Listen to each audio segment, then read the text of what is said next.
안녕하세요. 이렇게 많은 분들이 오는 자리인 걸 몰라가지고 좀 부담스럽긴 한데, 오늘 어쨌든, AI 모델 활용을 위한 이제 웹 프로그램 개발의 중요성에 대해서 발표하게 된, 한국화학연구원의 강영묵이라고 합니다. 제가 일단 발표는 이제 좀 너무 체계적이지 않을 수도 있는데 그런 점들 좀 양해 부탁드리면서 한번 이제 보면서 좀 이제 어 나중에 이제 좀 각자 좀 많은 좀 의견을 저도 좀 수렴을 하면서 그런 서로 얻어갈 수 있는 그런 자리가 됐으면 좋겠다고 생각을 합니다. 일단 저 이제 세미나 목표는 사실 혹시 이제 여기 개발자분들이 좀 어느 정도 있을 거라 생각을 하는데 저도 이제 사실 화학연구원에 있지만 약간 이제 개발자 입장으로 좀 일을 많이 하는 입장에서 여기 이제 밑에 보이시는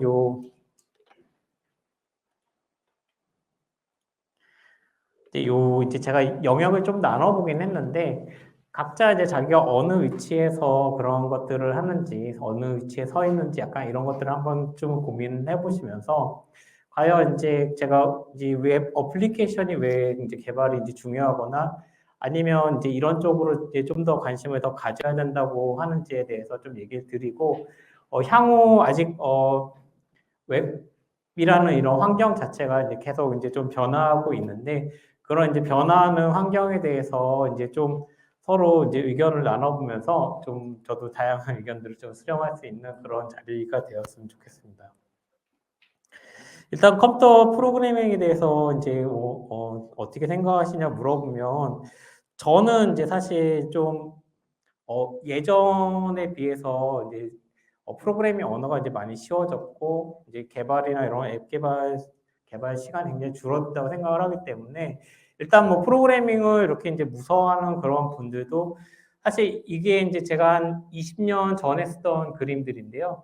제가 이제 그 박사과정 중에 이제 후배들 교육시킬 때 쓰던 그런 이제 그림들이었는데 거기는 이제 생명공학과여서 컴퓨터고 수학이고 다 이제 다 잊어버린 친구들이 대학원에 와서 이제 컴퓨터를 처음 이제 배워야 되는 그런 친구들이 컴퓨터를 배우고 실제 물론 이제 머신러닝 알고리즘을 이용을 해서 이제 모델을 만들고 서비스에 나가는 그런 과정들을 이제 배워 나가야 되는데 거기서 이제 필요한 과정들을 많이 이제 가르치다 보니까 어떻게 하면 좀 이제 좀 짧은 시간 안에 좀 이런 좋은 서비스나 아니면 모델들을 좀 AI 모델을 이런 건 좀 아마 여기 많은 분들이 이제 만들어 보셨을 텐데 이거를 이제 사용자한테 전달을 할 때 어떤 형태가 더 좋을지 약간 그런 거를 좀 많이 고민해 보셨으면 좋겠어요. 프로그래밍 랭귀지라는 거는 여기 이제 보이시는 것처럼 사실 컴퓨터는 0과 1만 아는 녀석인데 이 이제 0과 1을 아는 이 녀석한테 우리가 이제 컴퓨터가 알아들을 수 있게끔 결국에는 코딩이라고 그러면 코딩은 이제 프로그래머들이 그런 이제 프로그래밍을 해서 이제 이런 걸 짜서 결국엔 컴퓨터가 알아둘 수 있는 형태로 이제 제공되는 게 실제 저희가 이제 생각하는 프로그래밍이고 그런 과정은 이제 보통 이제 컴파일링이라는 이제 컴파일 과정을 통해서 컴퓨터가 알아둘 수 있는 형태로 이제 변환되는 그런 과정이라고 보시면 될 것 같습니다. 이거는 제가 한 2000년 초반에 쓰던 그림인데 사실 공감이 좀 안 될 수 있을 것 같긴 해요. 이제 1세대, 2세대, 3세대, 4세대 언어를 이제 구분을 지어서 얘기를 하는데 이 당시에 이제 책은 이제 2000년 초반에 책은 언어를 이렇게 이제 고급 언어라는 표시를 하긴 했는데 사실 이 프로그래밍 언어 세대 구분이 사실 틀린 건 아니고요. 지금 한 것처럼 이제 4세대라는 형태의 그런 이제 구분이 있었고, 최근 들어서는 이제 5세대, 6세대 프로그래밍 언어 세대를 이제 구분을 짓고 있습니다. 지금 여러분들이 이제 인공지능 아마 이런 쪽으로 이제 관심을 많이 갖고 연구를 하시고 개발을 하시는 그런 영역에 있어서 이제 들어가는 부분이 이제 5세대 프로그래밍 언어 영역에 아마 들어가지 않을까 싶습니다.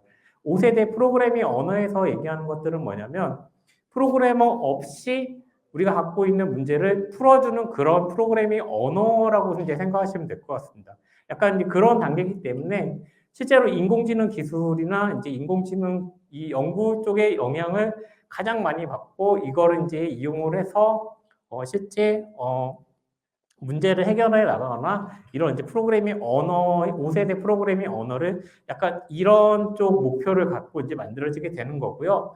6세대 우리가 프로그래밍 언어라고 그러면 여기에서 이제 마지막에 있는 것처럼 노코드 아니면 이제 비주얼 이제 디벨롭먼트라고 해서 우리가 이제 비주얼한 이런 환경에서 우리가 이제 프로그램을 개발할 수 있는 그런 환경을 제공하는 이제 언어 형태를 6세대 언어라고 하고 있습니다. 그래서 앞으로 이제 저희가 프로그래밍을 이제 개발한다는 게 지금 뭐 5세대 이제 뭐 챗GPT가 요즘 뭐 프로그래밍 코드를 짜준다고 하면서 이제 유행을 하는 것처럼 실제로 이제 우리가 말만 하거나 원하는 목적, 문제만 이제 제시해주면 컴퓨터 스스로 우리가 이제 코딩을 짜주는 그런 세대의 이제 그런 것들을 이제 겪게 될 거고요. 나중에는 우리가 실제로 비주얼라이제이션 돼 있는 이런 환경, 그러니까 우리가 뭐 손으로 이렇게 우리가 아이언맨에서 이렇게 차트 옮겨가거나 아니면 우리가 원하는 모양을 이런 이제 비주얼한 이제 디벨롭먼트나 아니면 코드 없이도 이제 만들 수 있는 그런 환경으로 이제 계속 변화해 갈 거라고 하고 있습니다. 저는 이제 이런 과정들을 가는 거에 있어서 일단은 웹 개발 환경이 굉장히 중요하다고 이제 말씀을 미리 이제 드리는 거고요. 여러분들이 아마 이제 AI 쪽으로 하신다 그러면 사실 이게 이제 아마 2018년 정도 이제 기준으로 이제 기계 학습 분야에서 프로그래밍 언어 스트림인데요. 사실 1위를 차지하고 있는 게 이제 파이썬인 게 이제 보이실 겁니다. 그래서 아마 여기 대부분 분들이 AI 하신다 그러면 파이썬 프로그래밍 언어를 뭐 당연히 아마 쓰고 계실 거고 실제 파이썬이란 프로그래밍 언어는 과학 분야에서 굉장히 인기가 많았던 프로그래밍 언어여서 컴퓨터를 처음 배우거나 아니면 컴퓨터 지식이 없던 친구들이 이런 이제 기계학습이나 이런 것들을 배우기 위해서 사실 입문용으로 당연히 받아들였던 게 이제 파이썬 언어였는데 사실 2015년 전에 이제 2013년 이제 딥러닝이 한창 이제 알고리즘이 개발이 됐고 이게 이슈화 되면서 특히 이제 텐서플로우라든지 아니면 파이토치 같은 그런 이제 딥러닝 프레임워크들이 파이썬 버전으로 제시가 되면서 저는 이제 그때부터 이 파이썬 사용자들이 급격히 이제 늘어났다고 보는 입장이고요.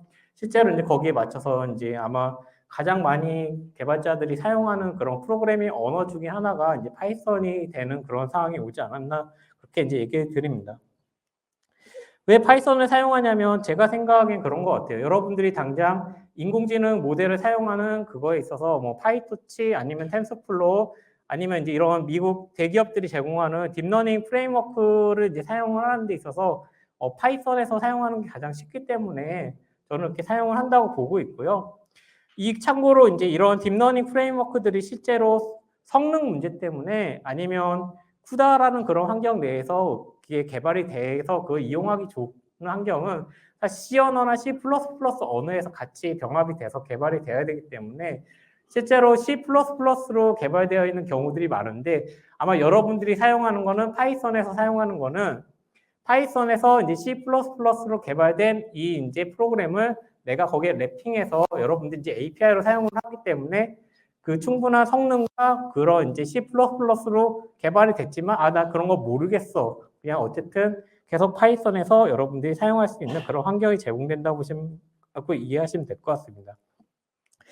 참고로 여기 알고 계신 분도 있긴 하겠습니다만 실제 파이썬은 C 언어로 만들어져 있고요. 물론 이제 자바 기반, 뭐 C# 기반 이런 이제 다양한 이제 버전이 이제 제공이 되긴 하는데 여러분들이 기본적으로 사용하고 있는 파이썬은 C 파이썬이라고 구분을 지으면서 흔히 이걸 이제 파이썬이라 하고요. 실제 파이썬은 뭐 다운받아서 이렇게 사용을 해보셨겠지만 간혹 이제 뭐 서버에 직접 이 이제 파이썬 소스 코드를 받아서 빌드 시켜보신 분들은 알겠지만 실제 C 언어로 되어 있고 이걸 make 이렇게 시켜가지고 실제 C 컴파일러를 써가지고 파이썬을 저희가 프로그램화 시킨 다음에 실제 파이썬을 이제 사용하는 거고요. 여기 이제 보이시는 것처럼 실제 뭐 파이썬 프로그래밍 언어라지만 기본 자체는 이제 C 언어로 되어 있어요. 그래서 우리가 이제 C++, C 언어 이런 형태의 다른 라이브러리들을 성능 좋게 만든 거를 파이썬에서 이제 사용할 수 있게끔 하는 경우들이 많은데 여러분들이 많이 사용하시는 넘파이가 예를 들어서 C 언어로 만들어진 그런 이제 수치 해석 라이브러리고요. 성능을 충분히 보유한 상태에서 이제 파이썬 라이브러리 형태로 여러분들이 사용할 수 있는 그런 환경도 이제 제공이 된다고 보시면 될 것 같습니다. 그리고 이제 텐서플로우 이제 모르시는 분들 아마 없을 텐데 이것도 사실은 이제 백엔드에서 이제 C++ 기반으로 만들어져서 CUDA랑 같이 연동돼서 이렇게 이제 돌아가는 거고, 파이토치도 이제 이런 저급 언어를 통해서 만들어진 다음에 여러분들한테 사용하기 좋은 레벨에, 아니면 조금 더, 지금은 뭐 여러분들이 이제 파이썬으로 이제 AI 모델을 만들지만 지금 뭐 챗GPT가 뭐 파이썬 코드를 만들어 주거나 심지어는 나중에 뭐 그 코드 없이도 우리가 원하는 일들이 만들어지는 그런 환경을 가는 것처럼, 결국에 이런 것들은 이제 우리가 눈에 보이지 않는 거에서 이제 작업을 실제로 할 거고요. 작업은 이제 이런 걸로 이제 돌아가지만 우리가 이제 접하는 환경은 그런 환경은 이제 아닐 거라고 이제 저는 생각을 하고 있습니다. 그래서 아까 5세대, 6세대 프로그래밍 언어 쪽으로 이제 점점 가면 갈수록 이런 이제 핵심적인 부분은 몰라도 이제 점점 작동되는 그런 것들이 이제 자동화돼 간다고 이제 생각을 하고 있습니다. 여기서 이제 저희가 이제 AI 전문가를 이제 좀 나눠봤을 때, 실제 AI 이런 이제 요즘 이제 딥러닝이 가장 뜨니까 이제 딥러닝 이런 이제 알고리즘이라든지 옵티마이제이션, 아니면 다양한 이런 알고리즘이나 실제 AI 엔진을 개발하시는 분들은 앞서 말씀드린 것처럼 사실 C 언어나 C++ 언어 같은 이런 이제 성능이 보장되면서 뭔가 기존에 그걸로 이제 구성되어 있는 사실 이거에 대한 충분한 학습이 필요합니다. 근데 비율상 따져봤을 때 저런 AI 알고리즘이나 사실 AI 엔진 개발하시는 비율은 굉장히 적을 거라 생각이 들고요. 대부분 이제 이렇게 성능이 보장된 형태로 우리가 쓰기 편한 파이썬이라는 환경 내에서 만들어진 이제 딥러닝 프레임워크를 사용하는 그런 입장으로 많이 갈 거라 생각을 합니다. 그래서 현재 이런 AI 모델을 이제 이용하는 데 있어서 파이썬이 굉장히 효율적이고, 파이썬에서 여러분들이 그 이제 뭐 지금 충분히 갖고 계신 문제들을 다 충분히 해결해 하실 거라는 생각이 들고 있습니다. 여기서 제가 이제 좀 한 가지 이제 좀 얘기를 하면서 좀 뭔가 좀 삼천포로 빠지는 뭐 그런 방법일 수도 있긴 한데, 일론 머스크가 이제 주장하는 약간 그런 이제 원리 중에 하나인데, 이제 버스트 프린시펄 싱킹이라고 제일 원리 기반 사고라고 해서 이제 아리스토텔레스가 이제 가장 기본이 될 만한 거에서 시작을 해서 하나하나 단계 생각하면서 뭔가 이제 그 발전시켜가는 그런 것들을 이제 얘기를 처음 했었는데요. 이 제일 원리 기반 사고라는 거를 아마 여러분들이 조금은 한 번쯤은 조금은 고민을 해보시면서 내가 갖고 있는 문제에 대해서 거꾸로 깊게 들어간다든지, 아니면 거꾸로 내가 가장 기본 가정을 세운 다음에 조금씩 내가 그 생각들을 키워나간다든지, 이런 접근 방법을 조금 해보셨으면 좋겠고, 약간 그런 이유에서 아까 제가 파이썬을 C 언어로 만들어졌다, 아니면 얘가 실제로 어떤 원리로 작동되는지 이런 것에 대해서 한 번쯤은 고민해보고 찾아보는 게, 나중에 이제 불필요해 보이지만 나중에 이런 것들을 융합한다든지 합친다든지, 아니면 새로운 것이 나왔는데 실제로 찾아보면 내가 기존에 알고 있던 거일 수도 있기 때문에 그런 부분을 찾아가는 데 있어서 이런 생각이 굉장히 중요하다고 생각을 합니다. 그래서 저는 여기 이제 빨간 글로 써놓은 것처럼 실제 이 이제 버스트 프린시펄 싱킹에서 일단 뭐 깊게 그걸 다 단순화할 필요까지는 없는데,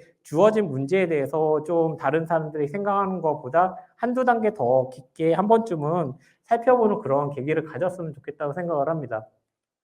아까 제가 이제 파이썬이 사실 이제 그런 이제 AI 하시는 분들에서 가장 인기 있는 이제 프로그래밍 언어라고 얘기를 드렸는데, 여기 이제 스택 오버플로우라는 거는 개발자들의 커뮤니티 사이트인데, 여기에서 이제 그 3년간 올라온 질문들에 대해서 이제 태그를 이제 분석해서 순위를 매긴 건데, 뭐 1위는 이제 파이썬이 당연히 여기 위에 올라오고 있긴 한데, 우리가 이제 참고를 해야 될 게, 요 이제 자바스크립트, 리액트 JS, 노드 JS, 플러터, CSS 뭐 이런 것들을 한 번쯤은 더 관심을 가져주셨으면 좋겠어요.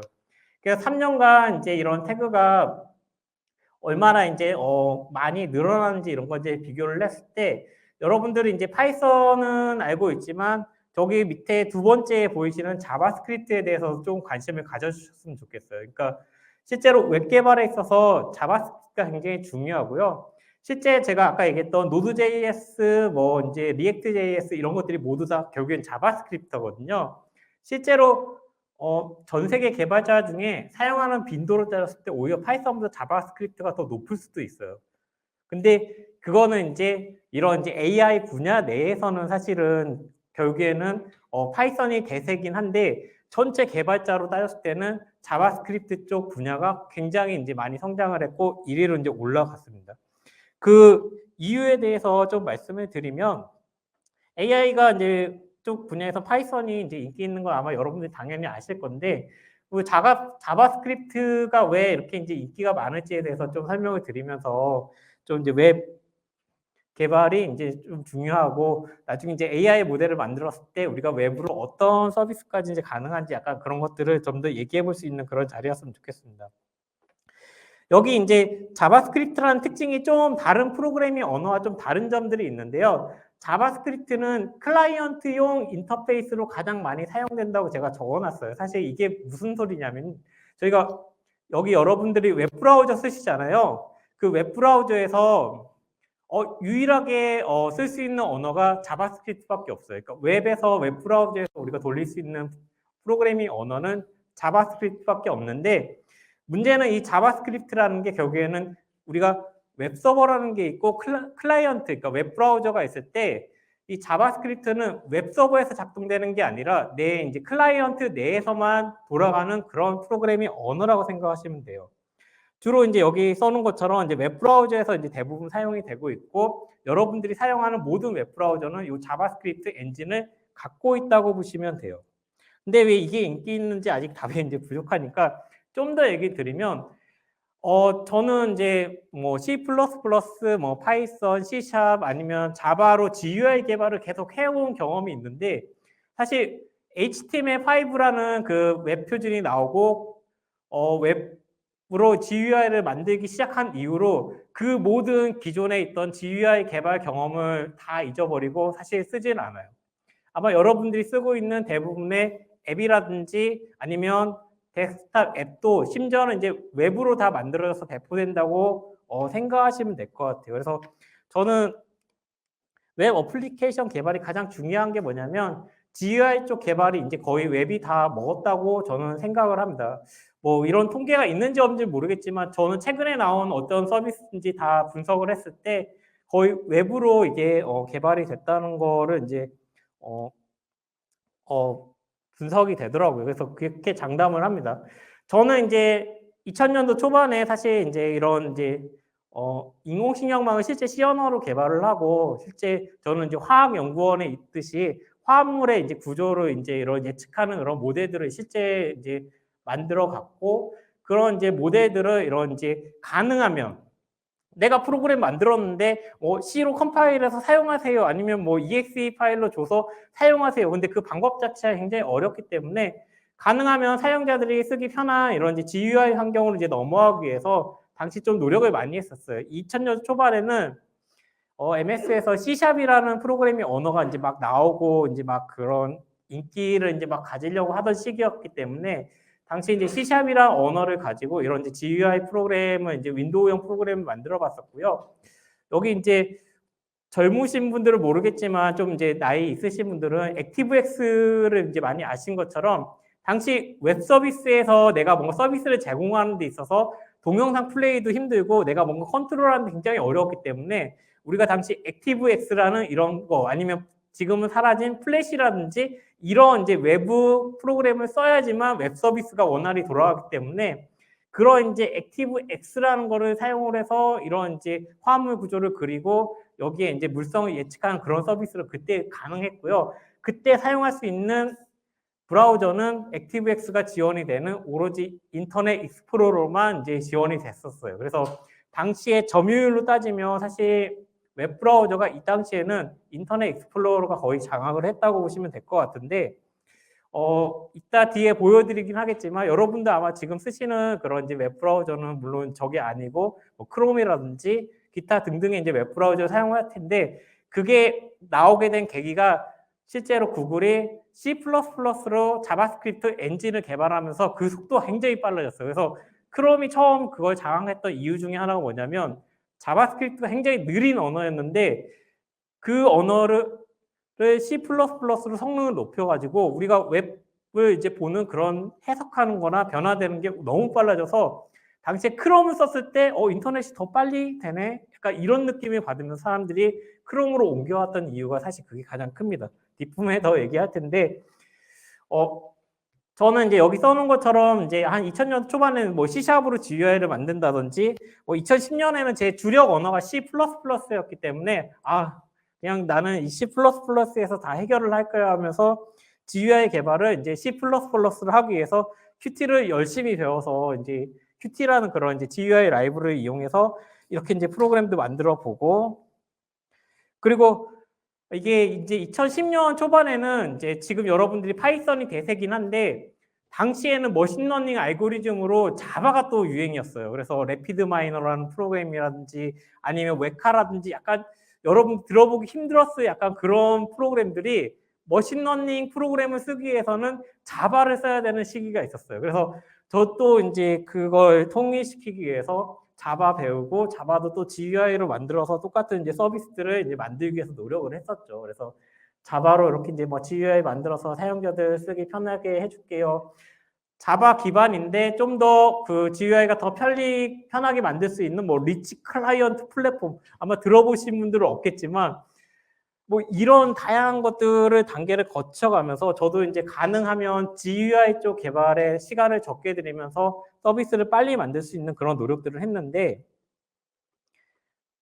2014년 중반이었을 거예요. HTML5가 표준이 이제 책정이 되고 출시가 되고 거기에 대한 이제 구현이 되면서 사실 아까 말씀드린 액티브엑스 기반의 웹 서비스가 있었는데 이거를 이제 액티브엑스가 작동도 안 되고 익스플로러 사람들도 잘 안 쓰고 약간 이런 상황들을 개선하기 위해서 당시 이제 제가 아까 자바 GUI도 만들어 보고 이렇게 했지만 웹으로 이렇게 화물 구조를 보여주거나 그릴 수 있는 그런 것들이 벌써 이제 오픈 소스로 나오더라고요. 그래서 이거 그냥 이용해서 웹으로 한번 서비스를 해보자 이렇게 이제 갔었죠. 그래서 보시는 것처럼 한 2014년 제가 9월, 그러니까 아마 HTML5가 이제 표준화된 거 이제 보면서 그걸 바로 적용을 해서 액티브엑스 그런 이제 설치 없이 웹에서 이제 문자가 그려지게끔 그려주는 서비스와 뭐 이런 이제 데이터 테이블도 보여주는 이런 좋은 오픈 소스 프로그램들이 많아서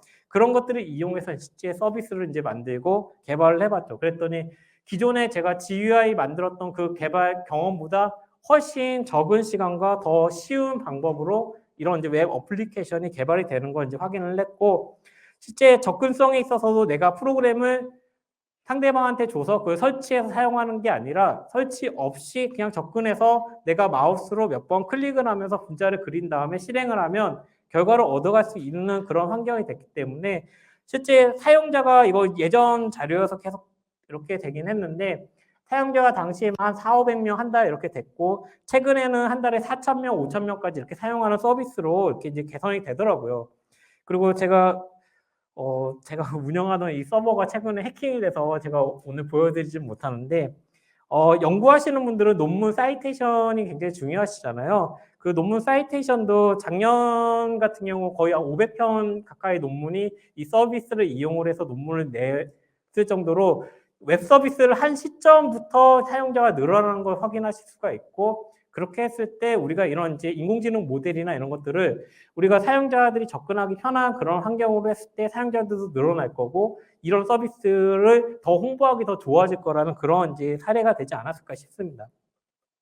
저는 이제 2015년 이제 5월 정도에 제 아내가 약간 그 의료기기 수입하는 그런 이제 회사에 잠깐 다녔었는데 거기 사장님 요청에 의해서 제가 이게 수면에 이렇게 주무실 때 밑에 깔아놓으면 이제 그 사람이 얼마나 잘 자는지를 측정하는 그런 이제 장비였는데요. 당시 이제 한글 기반의 앱이 없어가지고 제가 일단 안드로이드랑 애플 기반의 앱을 일단은 한글화 시키고 만드는 과정을 이제 한 3-4달 정도 도와줘서 이제 개발을 했었는데 이때 진짜 힘들었던 것 중에 하나가 뭐냐면 안드로이드야 뭐 제가 자바 기반으로 어떻게 했는데 이 맥을 개발을 했더니 맥북이 필요하더라고요. 당시 맥북을 그래서 빌려서 처음 뭐 오브젝트 C 뭐 이런 거 좀 비슷하긴 한데 굉장히 어렵게 그걸 도와드렸던 기억이 나요. 굉장히 지금 아마 앱 개발하시는 분들 뭐 오브젝트 C 뭐 스위프인가요? 아니 그러니까 뭐 그런 거 써서 개발하시는 분들 없을 거라 생각이 드는데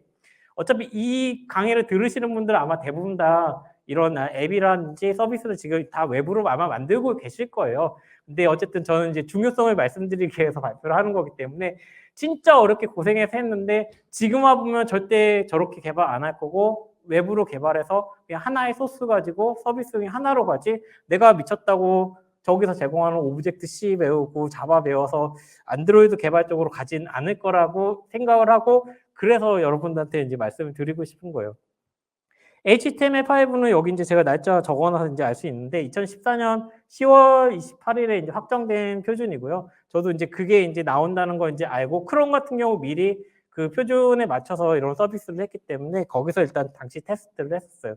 당시에는 그래서 이런 서비스를 할 때 꼭 크롬으로 접속해 주세요라는 문구를 항상 넣었어야 돼요. 왜냐하면 국내에 있는 분들이 익스플로러로 접근하시는 분들이 굉장히 많았기 때문에 그런 이제 경고 문구를 많이 넣었는데 지금 사실 이제 그런 문구 넣는 일들은 없겠죠. 이제 벌써 시간이 거의 이제 10년 가까이 이제 돼가는 그런 시간이 지난 것 같고요. 당시 HTML5가 제공됐던 것 중에 하나가 기능들을 계속 설명드리면 2D 그래픽으로 이제 그 SVG를 지원하는 거 그리고 픽셀 기반의 캔버스 기능을 지원하기 때문에 아까 제가 분자 그림 그렸던 이런 것들은 픽셀 기반의 이런 형태로 이제 그림을 이제 그리는 게 이제 플래시라든지 액티브엑스 없이 이제 HTML에서 봐도 가능해진 거고요. SVG라는 거는 저희가 일종의 벡터 기반의 이미지인데요. 이거의 장점 중에 하나가 뭐냐면 일종의 선과 선에 대해서 우리가 이렇게 픽셀로 이렇게 선을 긋는 게 아니라 시작점과 끝의 점이 직선이야라는 이런 정보를 통해서 이게 그려지는 정보이기 때문에 얘를 확대 축소하더라도 절대 그림이 깨지지 않고요. 그리고 실제 여러분들이 사용하는 이제 혹시 피그마라는 거나 아니면 뭐 캔바 이런 식으로 혹시라도 로고라든지 아니면 웹에서 내가 뭔가 디자인하시는 그런 것들이 대부분 다 요 SVG 기반으로 이제 그려지는 그림들이에요. 이거의 장점이 뭐냐면 확대 축소해도 깨지지 않기 때문에 인쇄물로 넘어갈 때 그런 이제 해상도나 이런 것들이 이제 줄어드는 거 없이 갈 수가 있고요. 제가 여기 보여드리는 요거는 제가 질량 분석 데이터를 이제 시각화하기 위해서 스펙트럼 뷰어를 개발을 해서 외부로 이제 제공한 실제 제가 만든 서비스인데요. 여기 이제 보이시는 것처럼 이렇게 피크 그림이 있는데 얘를 확대 축소할 수 있는 기능을 이제 넣어놨는데 불행하게 제 서버가 나가서 시연을 못 해드리는데 마우스로 스크롤 하거나 이랬을 때 요 이제 실제 자세한 이런 피크를 본다든지 세부적인 부분을 보고 아니면 그림으로 전향하거나 이런 기능들이 이제 웹에서 충분히 가능해졌고요. 그리고 심지어는 이제 3D 그래픽도 지원이 되기 때문에 아마 이제 여러분들이 VR 장비나 이런 것들 이제 뭐 이용하시거나 아니면 AR 장비 쓰시긴 하겠는데 이게 이제 아마 웹 브라우저에서 충분히 이제 가능을 하고 이제 3D 이런 이제 스트리밍 자체가 이제 웹에서 충분히 이제 될 수 있는 그런 이제 시대는 이미 왔고요. 이게 이제 인터넷 속도라든지 뭐 이제 그 컴퓨터 성능에 따라 차이는 있겠지만 일단 여기 화면에 보이시는 것처럼 마우스 지금 제가 시연은 못 해드리는데 마우스로 이렇게 이제 로테이션이나 트랜슬레이션 같이 분자 구조를 직접 볼 수 있는 3차원 이런 이제 환경도 웹에서 이제 접근이 되게 됩니다. 그리고 이런 이제 당시에 이제 HTML5, CSS3 이런 형태로 이제 나오게 되는데 HTML이 이런 이제 틀을 만드는 구조라면 CSS가 이제 이렇게 독립돼서 얘를 꾸며줄 수 있는 형태로 가기 때문에 앞서 제가 GUI 다양한 프로그래밍 언어로 개발을 했을 때 내가 색깔 하나 바꾼다든지 아니면 버튼 모양 하나 바꾸려고 그러면 그 소스 코드 찾아가서 하나하나 뭐고 바꾸려다 보면 굉장히 힘들었거든요. 근데 얘가 이제 HTML5랑 CSS가 독립이 됐기 때문에 내가 특정 엘리멘트로 가서 그 녀석에 추가적인 그 모양만 넣어주면 모양이 바뀌었기 때문에 그 뒤로 제가 뭐 어떤 만든 그런 GUI에 대해서 수정이라든지 아니면 추가나 뭐 삭제 이런 게 굉장히 용이해졌어요. 그래서 이런 이제 웹 기술이 이제 적용이 되면서 굉장히 이제 많은 GUI 개발자들이 다 아마 웹으로 넘어오지 않았을까. 그리고 여기 이제 마지막 나오는 웹의 삼총사 중에 자바스크립트가 굉장히 중요한 역할을 하는데요. 자바스크립트는 이제 이런 웹페이지를 동적으로 만들어줄 수가 있는 거예요. 제가 아까 그 3차원 이제 분자 그림을 보여줬을 때 얘를 마우스로 가지고 내가 움직이게 한다든지 아니면 확대 축소를 하는 그런 움직임이라든지 변화를 주려면 이 자바스크립트를 이용을 해서 실제 그 작동들이 이제 된다고 보시면 좋을 것 같습니다.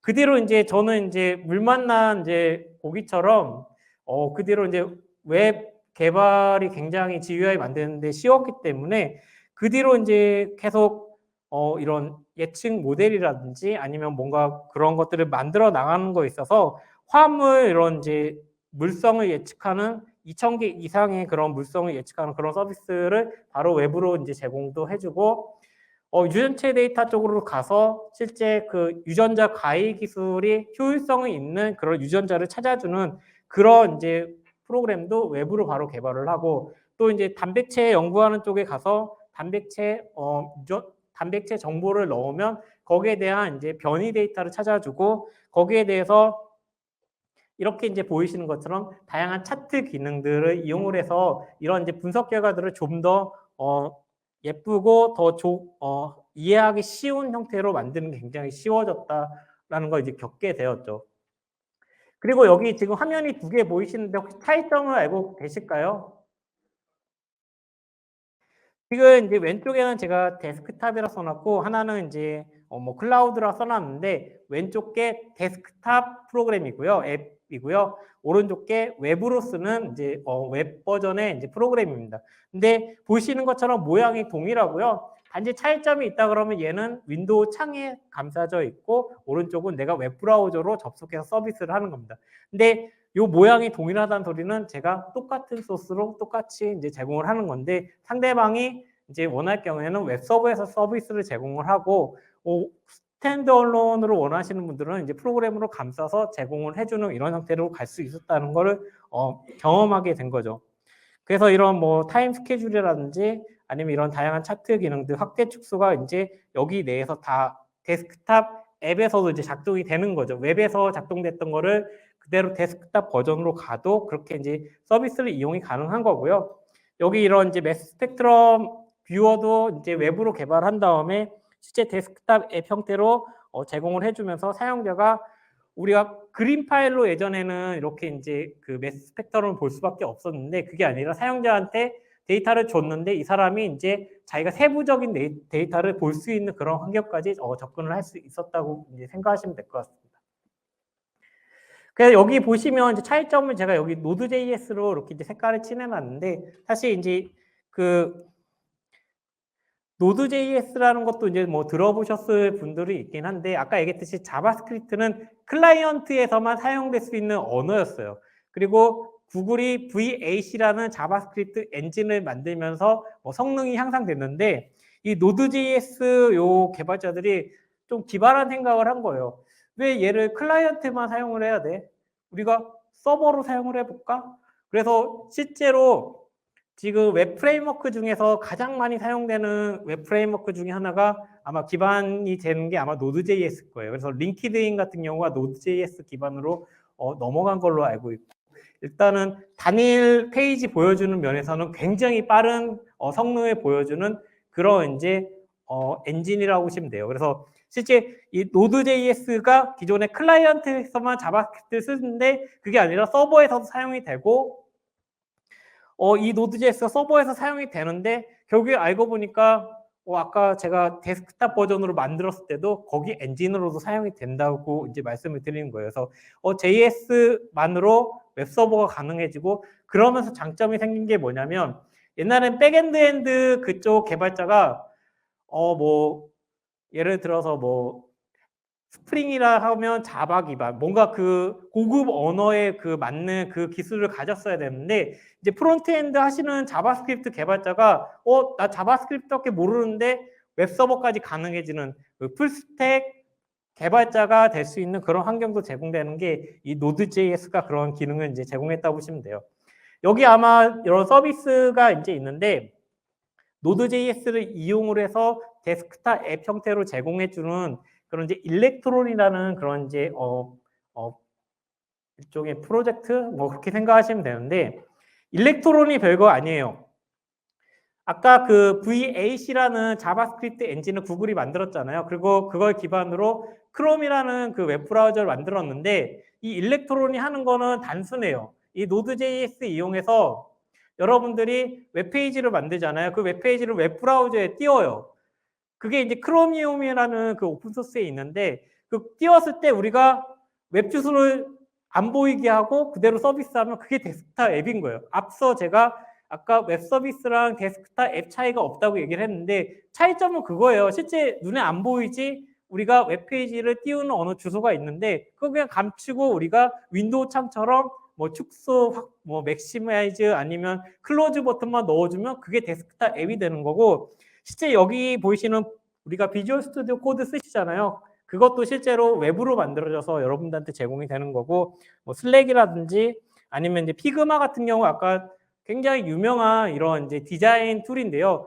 웹에서 아까 SVG 얘기했잖아요. 요 기반으로 다양한 이제 디자인을 만들고 이거 이제 공유하거나 아니면 인쇄하는 뭐 그런 것까지 이제 다 제공이 되는 그런 이제 플랫폼들이 웹 서비스인데 그냥 웹 서비스면 바로 데스크탑 앱으로도 이제 제공이 될 수 있다. 이렇게 이제 보시면 좋을 것 같습니다. 그래서 아마 대부분 지금 이제 이런 이제 사용자 이제 서비스로 이제 개발하시는 분들은 아마 알게 모르게 내가 어떤 서비스를 쓰는지 모르겠지만 뭐 리액트, 뷰 뭐 이런 다양한 기술 쓰지만 그게 실제로 자바스크립트 기반의 그런 이제 프레임워크들이고요. 실제로 그렇게 짜여졌지만 그게 자바스크립트, HTML, CSS로 변환돼서 우리가 웹 서비스로 제공되는 형태라고 이제 생각해 주시면 좋을 것 같습니다. 그래서 여기 써놓은 것처럼 이제 웹 어플리케이션들이 데스크탑 앱으로도 이제 가능해지고 이게 실제로는 스마트폰 앱으로도 가는 거죠. 여러분들 이제 쿠팡 쓰시는 분들 쿠팡 앱 이렇게 띄우면 그거 사실 아까 얘기 드린 것처럼 주소창 안 보이게 하고 우리가 쿠팡 페이지 접속하는 형태로만 접근이 되게 해도 그게 바로 앱이 되는 것처럼 앱에서 접근해야 되는 몇 가지 권한들을 이제 빼면은 외부로 나머지 다 구현이 되기 때문에 보통 이제 사용자 서비스를 요즘은 이제 다 외부로 개발을 해서 서비스를 만들고 필요한 기능들을 거기서 이제 연동한 형태로 가게 됩니다. 그래서 다시 이제 여기 V8이라는 걸 좀 설명드리게 가져왔는데 사실 이제 크롬이 가장 성장하게 되고 아까 Node.js나 이런 것들이 이제 기반이 된 게 V8이라는 이제 자바스크립트 엔진인데요. 자바스크립트 엔진이 꼭 얘만 있는 건 아닌데 가장 많이 사용이 되고 가장 유명하고 이게 이제 C++로 이제 성능을 굉장히 향상시키면서 이제 크롬 엔진이 이제 웹브라우저가 이제 빨라지게 되고 그거를 이제 Node.js에 쓰면서 데스크탑 앱이라든지 웹서버까지 이제 확장이 됐다. 이렇게 이제 보시면 돼요. 사실 요거 뭐 V8의 뭐 설명은 제가 더 드리지는 않겠는데 장점 한 가지만 말씀드리면 C++로 작동이 됐기 때문에 기존 자바스크립트 프로그램을 C++ 환경에서 실행시킬 수가 있어요. 약간 이제 그런 장점이 있기 때문에 이식성이 강해지는 거죠. 아까 제가 파이썬이 C 언어로 만들어졌다고 말씀드렸잖아요. 그런 것처럼 이제 언어 간의 그 로우 레벨에서 컨트롤이 가능할 수 있어요. 그거를 충분히 다룰 수 있는 분이라면. 그러니까 자바스크립트나 아니면 다른 랭귀지 간에 서로 그 융합을 할 수 있는 레벨까지 가려면 저게 이제 가능하다는 그것만 알고 가시면 좋을 것 같고 이제 그게 가능하다는 거가 이제 알기 때문에 혹시라도 그런 시도를 하실 때는 그런 이제 지식을 좀만 찾아보시면 충분히 합칠 수 있다. 약간 그것까지만 알고 가시면 좋을 것 같습니다. 이게 이제 크롬이 이제 성장했던 시기를 이제 보여드리는데 현재 뭐 사실 크롬이 이제 아마 웹브라우저 점유율 이제 1위일 거라 생각을 하는데 아까 제가 이제 V8 엔진 기반으로 이제 크로미움이라는 오픈 소스 그거를 이제 확장시킨 게 그러니까 구글이 이제 정식 버전으로 나오는 게 크롬이고요. 이제 크로미움이라는 그 오픈 소스 프로젝트 기반의 이제 웹 브라우저들이 많아요. 사실 여러분들 네이버 웨일이라고 들어봤죠. 그리고 저희가 마이크로소프트 엣지가 옛날 이런 모양이었는데 최근에 이런 모양으로 바뀌신 걸 보실 수가 있어요. 그게 뭐냐면 마이크로소프트가 2018년 정도인가 자기네가 그렇게 이제 개발해 오던 그 웹브라우저를 포기하고 그냥 구글의 그 크로미움이라는 그냥 오픈 소스를 가져와서 그냥 거기서부터 시작하는 형태로 바꿔왔어요. 그래서 여기 있는 리스트들이 다 이제 이 구글 그 V8 엔진 기반의 웹브라우저들이에요. 그래서 아마 많이 사용하시는 그런 이제 엔진들이 그러니까 웹브라우저들이 다 이제 사실 그 V8 자바스크립트 기반의 웹브라우저는 이제 오는 거고 이걸 왜 말씀드리냐면 구글이 HTML 뭐 그 표준이라든지 이런 것들을 만들어 갈 때 사실 표준 정하는 쪽과 개발하는 쪽이 다른데 그거를 최대한 빨리 구현을 해줄 수 있는 데가 이제 구글인 거고 그 표준이 완성이 됐을 때 그냥 여러분들은 그냥 크롬에서 된다 그러면 여기 보이시는 이 브라우저도 똑같이 지원이 된다고 생각해 주시면 돼요. 그래서 혹시라도 이제 뭐 익스플로어에 대해서 안 좋은 경험이 있어서 엣지 잘 안 쓰시는 분들 그냥 엣지 쓰셔도 돼요. 그러니까 왜 보면 크롬이랑 거의 이제 동일하기 때문에 그냥 엣지나 크롬이랑 이제 거의 동일하다고 생각하시면 될 것 같고요. 여기 뭐 광고 없는 뭐 브레이브라는 이런 것도 이제 되게 유명한데 이런 것들이 다 이제 크롬이랑 그냥 동일하다 생각해 주시면 좋을 것 같습니다. 이거는 이제 제가 뭐 자료는 아마 공유해 드린다고 했으니까 좀 텍스트로 있긴 한데 제가 이제 웹 어플리케이션 개발하면서 좀 유료로 그러니까 좀 유용했던 라이브러리들을 좀 소개시켜 드리려고 적어 놓긴 했는데 아까 제가 차트 보여 드렸잖아요.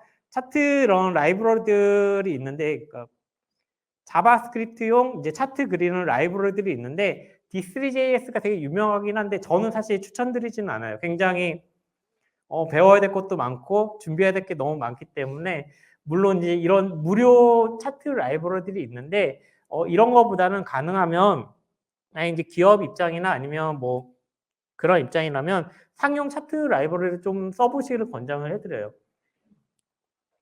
그러니까 유명한 건 이제 M 차트라는 건데 여기 이제 보이시는 것처럼 뭐 그냥 로고가 들어가도 난 차트 상관없다 이러시는 분들은 그냥 이런 거 무료로 사용이 되니까 이런 거 이제 차트 한번 써보시면 좋고요.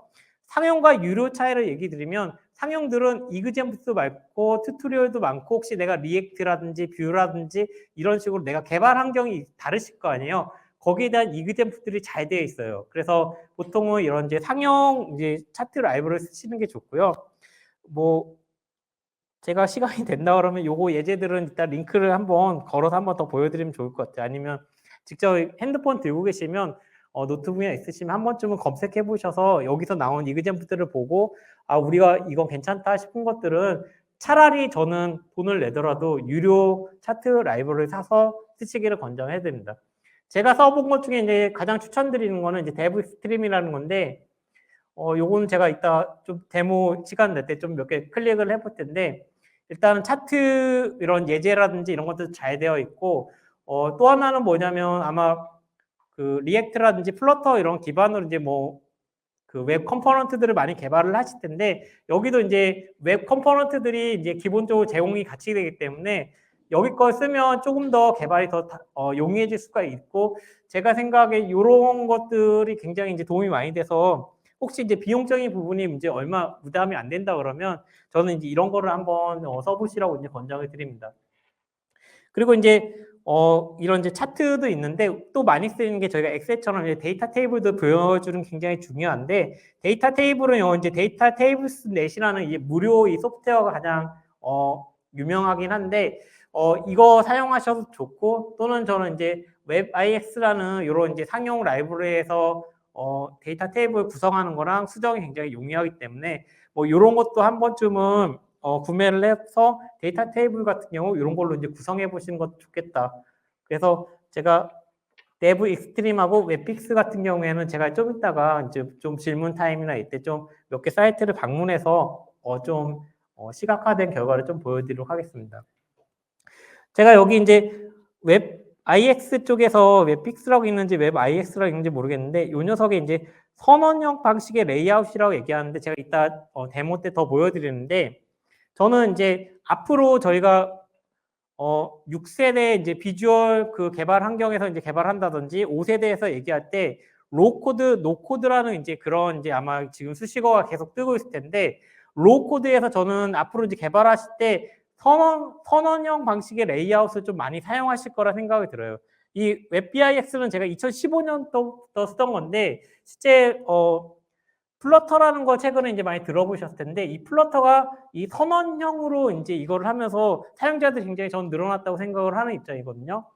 명령형과 선언형의 차이는 여기 이제 보이시는 것처럼 내가 어떤 그 객체를 만든 다음에 하나하나 그거를 추가해 나간다 그러면 선언형은 뭐냐면 그냥 우리가 딕셔너리에 넣듯이 나 나이가 얼마고 키가 얼마고 이런 식으로 키하고 밸류 값을 미리 정해서 넣어주면서 걔가 완성되는 형태로 가기 때문에 굉장히 직관적이고 아마 만들어가는 데 굉장히 쉬울 거예요. 그래서 아마 여러분들 중에 혹시 플러터 써보신 분들이 많이 괜찮네 하고 쓰시는 이유 중에 하나가 제가 생각하기엔 요 선언형으로 이제 구성이 되니까 사람이 이해하기 쉽고 수정이 편하고 요 명령어처럼 내가 중간중간 넣었던 것들을 찾아가는 그런 형태가 아니라 선언형으로 거기 구성 요소에 있기 때문에 거기 있는 거를 변형시킨다든지 그냥 거기 중간에 추가를 해주면 끝나는 부분이기 때문에 이런 기능으로 아마 로코드 아마 명령어 방식이 이제 넘어갈 거고 웹 개발 쪽에서 이제 이런 형태의 이제 아마 명령어가 많아질 거라고 생각을 합니다. 특히 플러터가 이렇듯이 여러분들이 혹시라도 이제 웹 개발을 하신다 그랬을 때 이런 형태로 이제 바뀌어 갈 거고 요거에 익숙해지면 개발이 더 빨라지고 더 뭔가 내가 수정이나 유지 보수가 더 쉬워지지 않을까 그렇게 말씀을 드립니다. 그리고 이게 클릭이 되면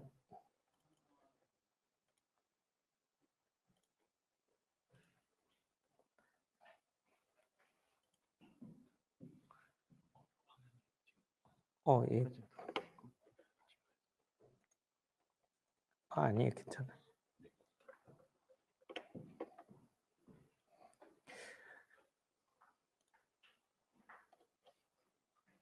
거기까지만 갈게요. 제가 할게요.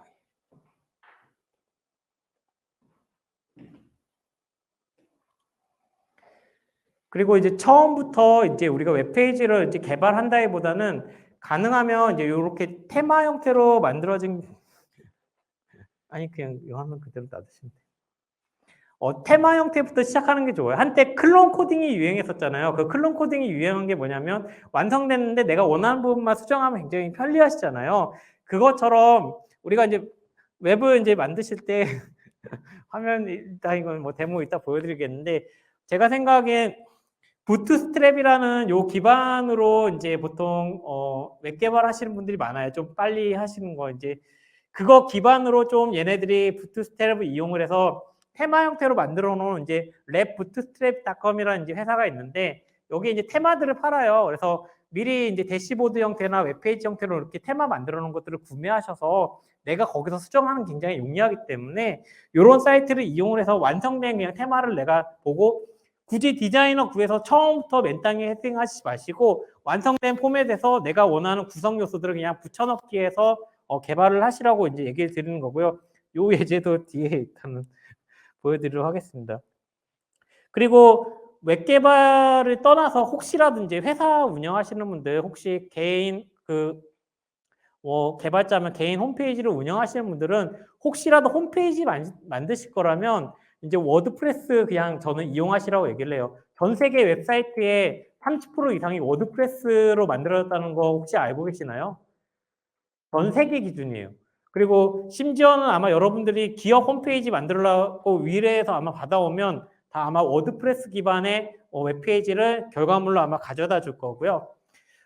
여러분들이 혹시라도 이제 뭐 그렇게 의뢰해서 만든다든지 아니면 혹시라도 그냥 난 개인적으로 한번 만들어 보고 싶다 하시는 분들은 그냥 워드프레스.com 들어가면 걔네가 이제 호스팅한 서비스 이용하셔도 좋고 아니면 내가 다운받아 설치한다고 했을 때 여기 이제 테마 포레스트라는 요 사이트 가면 워드프레스 테마 좋은 것들이 굉장히 많거든요. 그 중에 저는 여기서 판매 1인 이제 아바다라는 이제 테마를 강력히 이제 추천을 드리는데 이런 이제 테마들을 이용을 하게 되면 아까 우리가 6세대 프로그래밍 환경이 뭐였죠? 노코드잖아요. 결국에는 비주얼 이제 디벨롭먼트 환경에서 우리가 개발을 하는 것처럼 요 아바다라든지 아니면 여기 인기 플러그인들이 대부분 뭐냐면 비주얼 환경에서 내가 웹페이지를 수정할 수 있는 환경들이 제공이 돼요. 그것도 제가 이따 시연을 좀 보여드릴 텐데 홈페이지를 내가 코드를 입력하는 게 아니라 구성 요소들을 완성된 거를 내가 드래그하거나 드래그 앤 드랍 해가지고 홈페이지를 만들어가는 규정으로 이제 갈 수가 있기 때문에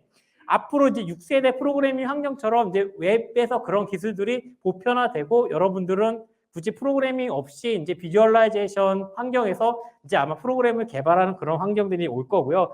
그런 것들을 혹시라도 여기 43.2%네요. 예.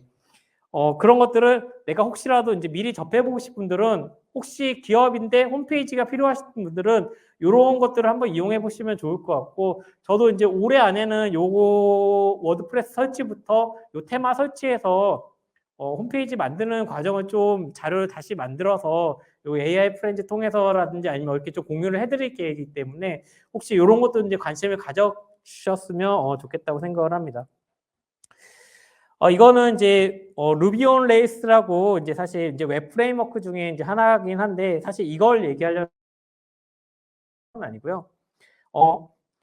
이 루비 온 레일스의 이제 그 철학을 하나 이제 얘기 드리고 싶은 것 중에 하나인데 여기서 이제 COC라고 그러는데 이제 컨벤션 오브 컨피규레이션이라고 해서 복잡한 설정보다는 미리 이제 정해놓은 규칙에 따라서 이제 개발하게끔 이제 그렇게 했을 때 이런 웹 개발이 굉장히 빨라지고 실제 레일스 기반으로 이제 빠르게 성공한 게 이제 에어비앤비가 아마 그런 경우일 텐데 스타트업에서 요거를 많이 가지고 이제 시작을 많이 해요. 그 이유 중에 하나는 개발 시간이 빨라서 우리가 당근마켓 아시죠? 그것도 이제 레일스 기반이고 리멤버 이런 이제 명함 관리도 초반에 시작할 때 이런 것들을 시작했는데 루비 온 레일스를 쓰라는 얘기가 아니에요. 저는 이제 말씀드리는 게 뭐냐면 그만큼 괜히 어려운 거 가지고 뭔가 해서 서비스를 만들려 하지 마시고 가장 쉬운 거 있으면 그거 찾아서 빨리 서비스로 만드시는 거를 선택하시라고 말씀드리려고 하는 거고요.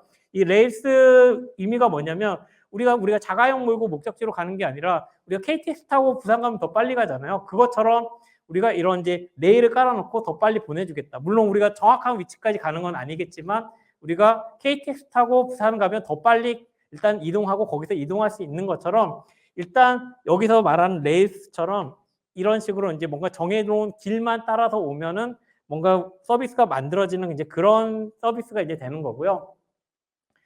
저는 이제 좀 더 노력을 해서 이제 COC 대신에 이제 컨비넌스 오브 이제 컨벤션이라는 이런 개념을 만들어서 조금은 이제 더 이제 여러분들한테 많이 제공할 수 있는 그런 프로그램들을 만들려고 하는 게 가능하면 이런 이제 웹 개발이 점점 저는 초보자들이나 아니면 이런 기술을 몰라도 작성이 될 수 있는 형태로 가야 된다고 이제 생각을 하고 있습니다. 여기 맨 왼쪽은 사실 이제 자바고요. 가운데는 파이썬, 맨 오른쪽은 C++ 랭귀지입니다. 근데 지금 모양은 다 다른 것 같아 보이지만 이 핵심 내용을 보면 내용이 내가 이제 더 몰리큘 파일이라는 걸 통해서 몰리큘 파일을 불러오고 그 다음에 이거를 이제 파일을 이제 읽어드리는 그 작업을 하는 그런 과정인데 보시는 것처럼 핵심 내용은 사실 거의 동일해요. 프로그래밍 언어라는 게 사실 뜯어보면 이 언어나 저 언어나 다 똑같아요. 그래서 제가 다룰 수 있는 프로그래밍 언어를 나열해 보면 사실 저는 뭐 대부분의 프로그래밍 언어를 다 쓸 줄 알아요. 사실 그렇게 이제 가능했던 거는 사실 C 언어나 이런 것들을 통해서 하게 되니까 다른 언어들이 충분히 쉬워지는 거고요. 파이썬부터 시작하신 다음에 C 언어로 넘어가는 건 어려울 수 있어요. 근데 내 목적이 아까 얘기했듯이 우리가 그냥 딥러닝이나 이런 것들 이용해서 모델 만드는 게 목적이라면 파이썬에서 끝내시면 되고요. 내가 혹시 성능을 더 높이거나 뭔가 더 코어한 그런 부분들이 필요하시다 분들은 더 이제 로우한 약간 이런 이제 랭귀지까지 공부를 하셔야겠죠. 근데 어쨌든 말씀드리는 건 뭐냐면 잠깐만요. 여기 이제 앞부분에 시작하는 부분들 차이를 빼고 나면 핵심적인 부분은 결국 동일하다는 거예요.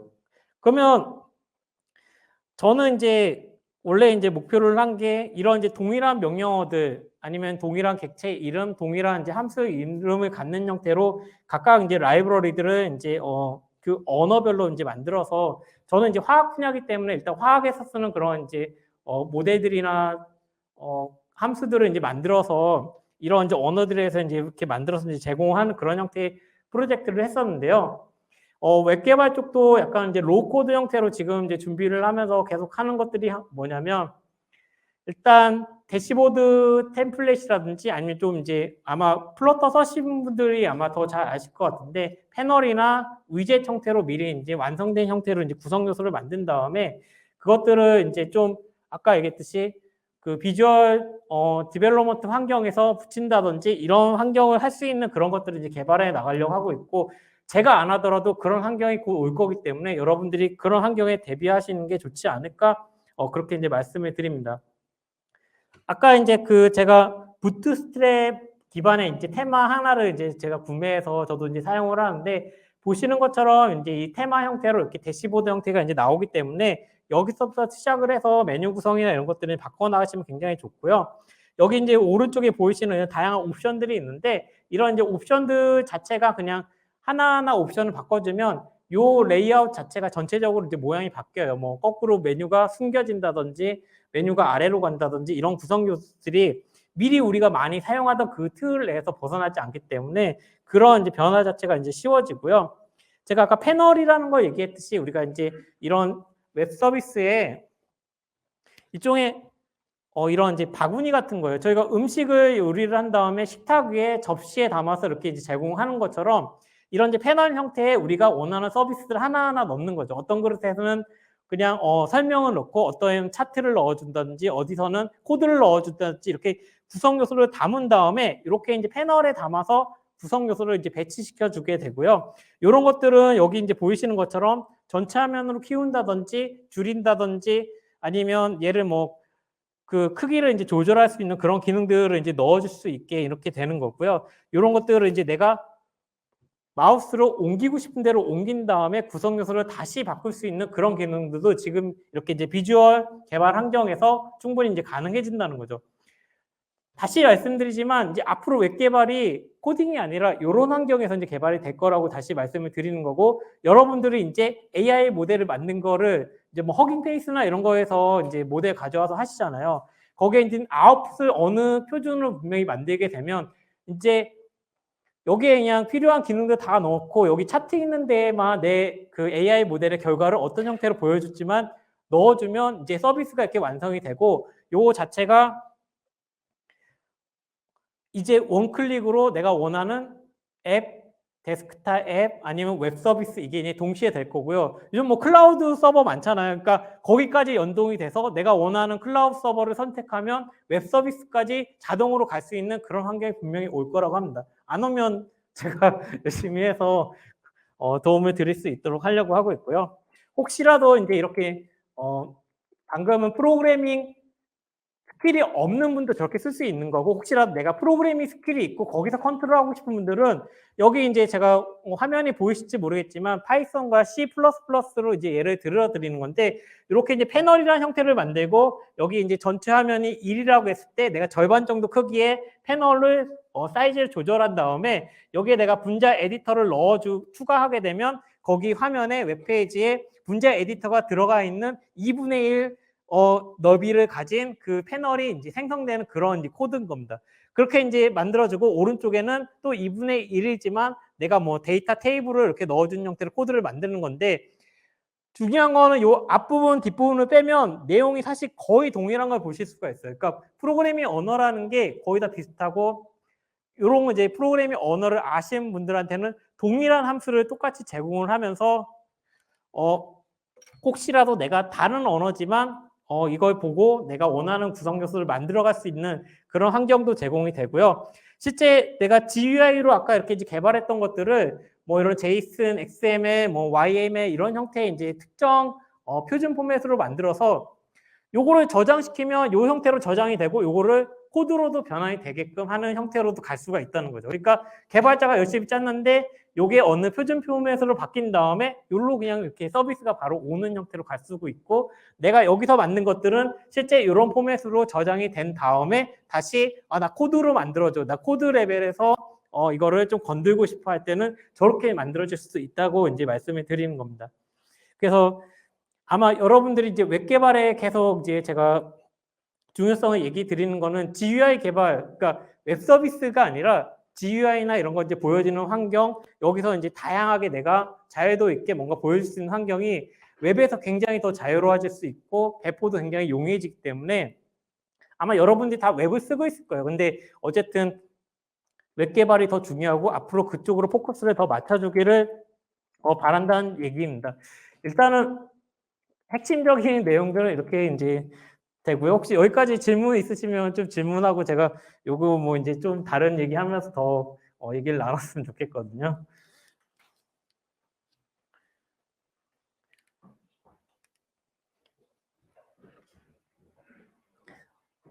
질문 받고 한 5분 쉬고 요 뒷내용을 좀 얘기하면 좋을 것 같아요.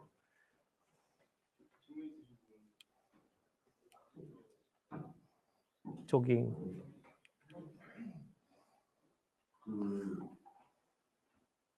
외부로 패키징을 했을 때 인터넷이 끊겨 있어도 실행이 가능한지. 예, 그렇게 가능합니다. 그러니까 중요한 거는 우리가 이제 웹 개발하다 보면 그냥 제 컴퓨터에서 그냥 서버처럼 이렇게 돌려서 작동이 되잖아요. 그걸 작동시킬 수 있는 게 Node.js가 그 역할을 해줘요. 그러니까 내가 굳이 웹 서버에 놓고 서비스를 하는 게 아니라 저 데스크탑 앱이라는 거는 인터넷 없이도 작동이 돼야 되잖아요. 그러니까 Node.js가 그 역할을 해줘요. Node.js가 내 컴퓨터를 접근할 수 있는 권한을 갖고 있어요. 그래서 거기서 파일을 가져온다든지 읽는다든지 이런 작업들을 자바스크립트 통해서 충분히 다 가능해지고 굳이 인터넷 없이도 내가 거기 내에서 웹 서비스를 작동이 되는 거죠. Node.js 거기 실리면서. 이게 가능합니다. 예. 그러니까 그 크로미움 사용할 때요. 그 아이디가 제공 안 되고 빌더 같은 게 없는 걸로 알고 있는데 혹시 있나 해가지고 아니면 다 콘솔로 CGI로 해야 되는 건지. 사실 크로미움은 제가 뭐 빌드 시켜보지는 않았어요. 사실 거기까지 보통 저도 아까 이제 말씀드린 것처럼 V8 엔진이 사실 제일 중요한 거고 그 엔진을 기반으로 사실 이제 크로미움이라는 그 브라우저 쪽으로 간 거잖아요. 사실 브라우저 쪽으로 저도 그쪽으로는 보진 않았어요. 저는 핵심적인 게 뭐냐면 그 V8 엔진 기반의 그 Node.js에서까지 접근을 했거든요. 그래서 아까 비주얼 스튜디오 코드도 사실 이제 Node.js 기반의 그 일렉트론으로 데스크탑을 만들잖아요. 약간 거기서부터 접근하시는 게 더 좋지 않을까. 왜냐하면 웹 브라우저를 직접 만드실 게 아닌 이상은 크로미움부터 출발하시기보다는 Node.js 기반에서 출발하시는 게 더 좋을 것 같아서 질문을 더 다시.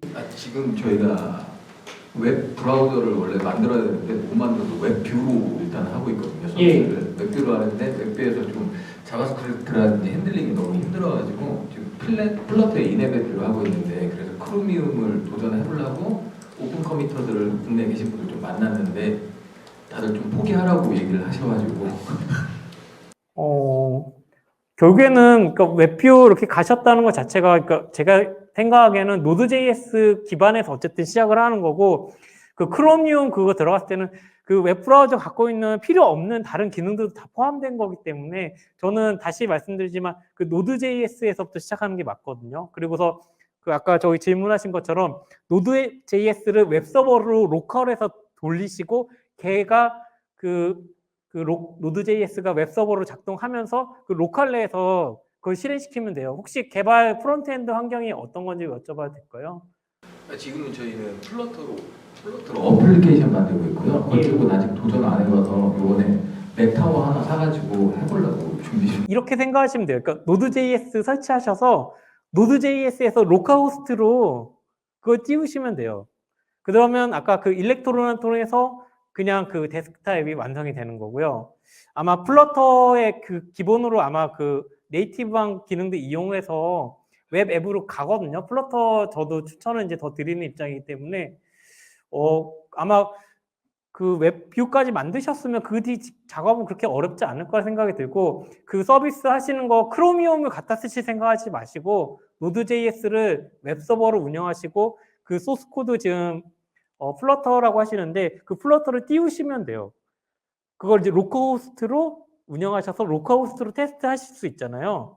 그렇게 이제 로컬호스트로 띄운 화면에서 주소차 안 보이게 하고 배포하는 게 일렉트론이에요.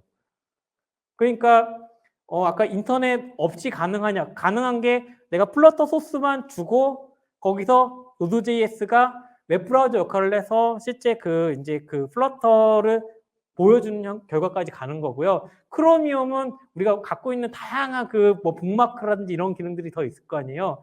그런 다양한 다른 기능들이 합쳐져서 간 거기 때문에 만약에 진짜 웹브라우저 처음부터 시작한다 그러면 크로미움으로 가서 뭐 네이버 메일이나 마이크로소프트 엣지처럼 그렇게 가셔야 되는 거고 그냥 우리가 어느 특정 서비스만 만들었는데 그것만 보여주겠다 그러면 Node.js 기반으로 가시면 될 것 같아요. 예, 감사합니다. 예. 브라우저를 기반으로 해서 브라우저를 원래 환경을 액세스 못하도록 막아. 예, 맞습니다. 도움이 되는 건데 그러면 하드웨어를 제어하는 GUI를 만들고 싶다 이럴 때는 어떻게? 그게 이제 다음 질문에 있는데 다음 질문에 웹 어셈블리 기술이 있거든요. 그거를 이제 제가 얘기하고 할 건데 뭐 미리 좀 얘기 드리면 웹 어셈블리 기술이 있어요. 사실 저도 그 고민을 많이 했어요. 왜냐하면 자바스크립트가 클라이언트 언어이기 때문에 사실 좀 애매한 부분들이 많아요. 뭔가 그렇다고 클라이언트 언어인데 파일 액세스가 안 돼요. 웹 브라우저가 여러분들 파일 여러분 하드웨어에 접근한다 그러면 보안상 이슈 때문에 굉장히 큰 문제가 되기 때문에 사실 웹 브라우저 자체는 막아놨어요. 근데 아까 노드.js 제가 얘기한 것처럼 노드.js가 접근은 가능해요. 근데 우리가 웹 브라우저로 만들 때는 그 기능을 차단시켜 놓는 거죠. 그래서 혹시라도 아까 데스크탑 앱을 만들 때 내가 파일 권한이 접근이 된다 그랬잖아요. 노드.js에서 그걸 접근할 수 있는 권한은 주는데 웹 브라우저 가면 그걸 이제 차단한다고 보시면 돼요. 기능을 안 쓴다고. 근데 그런 것들이 이제 가능하게 할 수 있는 것들이 이제 많이 나오고 있어요. 제가 사이트 하나만 잠깐 들어갈게요.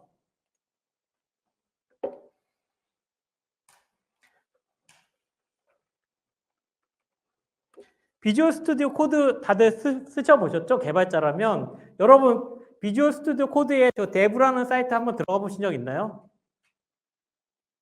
vscode.dev라는 사이트인데 지금 말씀하신 것처럼 웹 브라우저인데 제 클라이언트의 접근이 기존에 안 됐잖아요.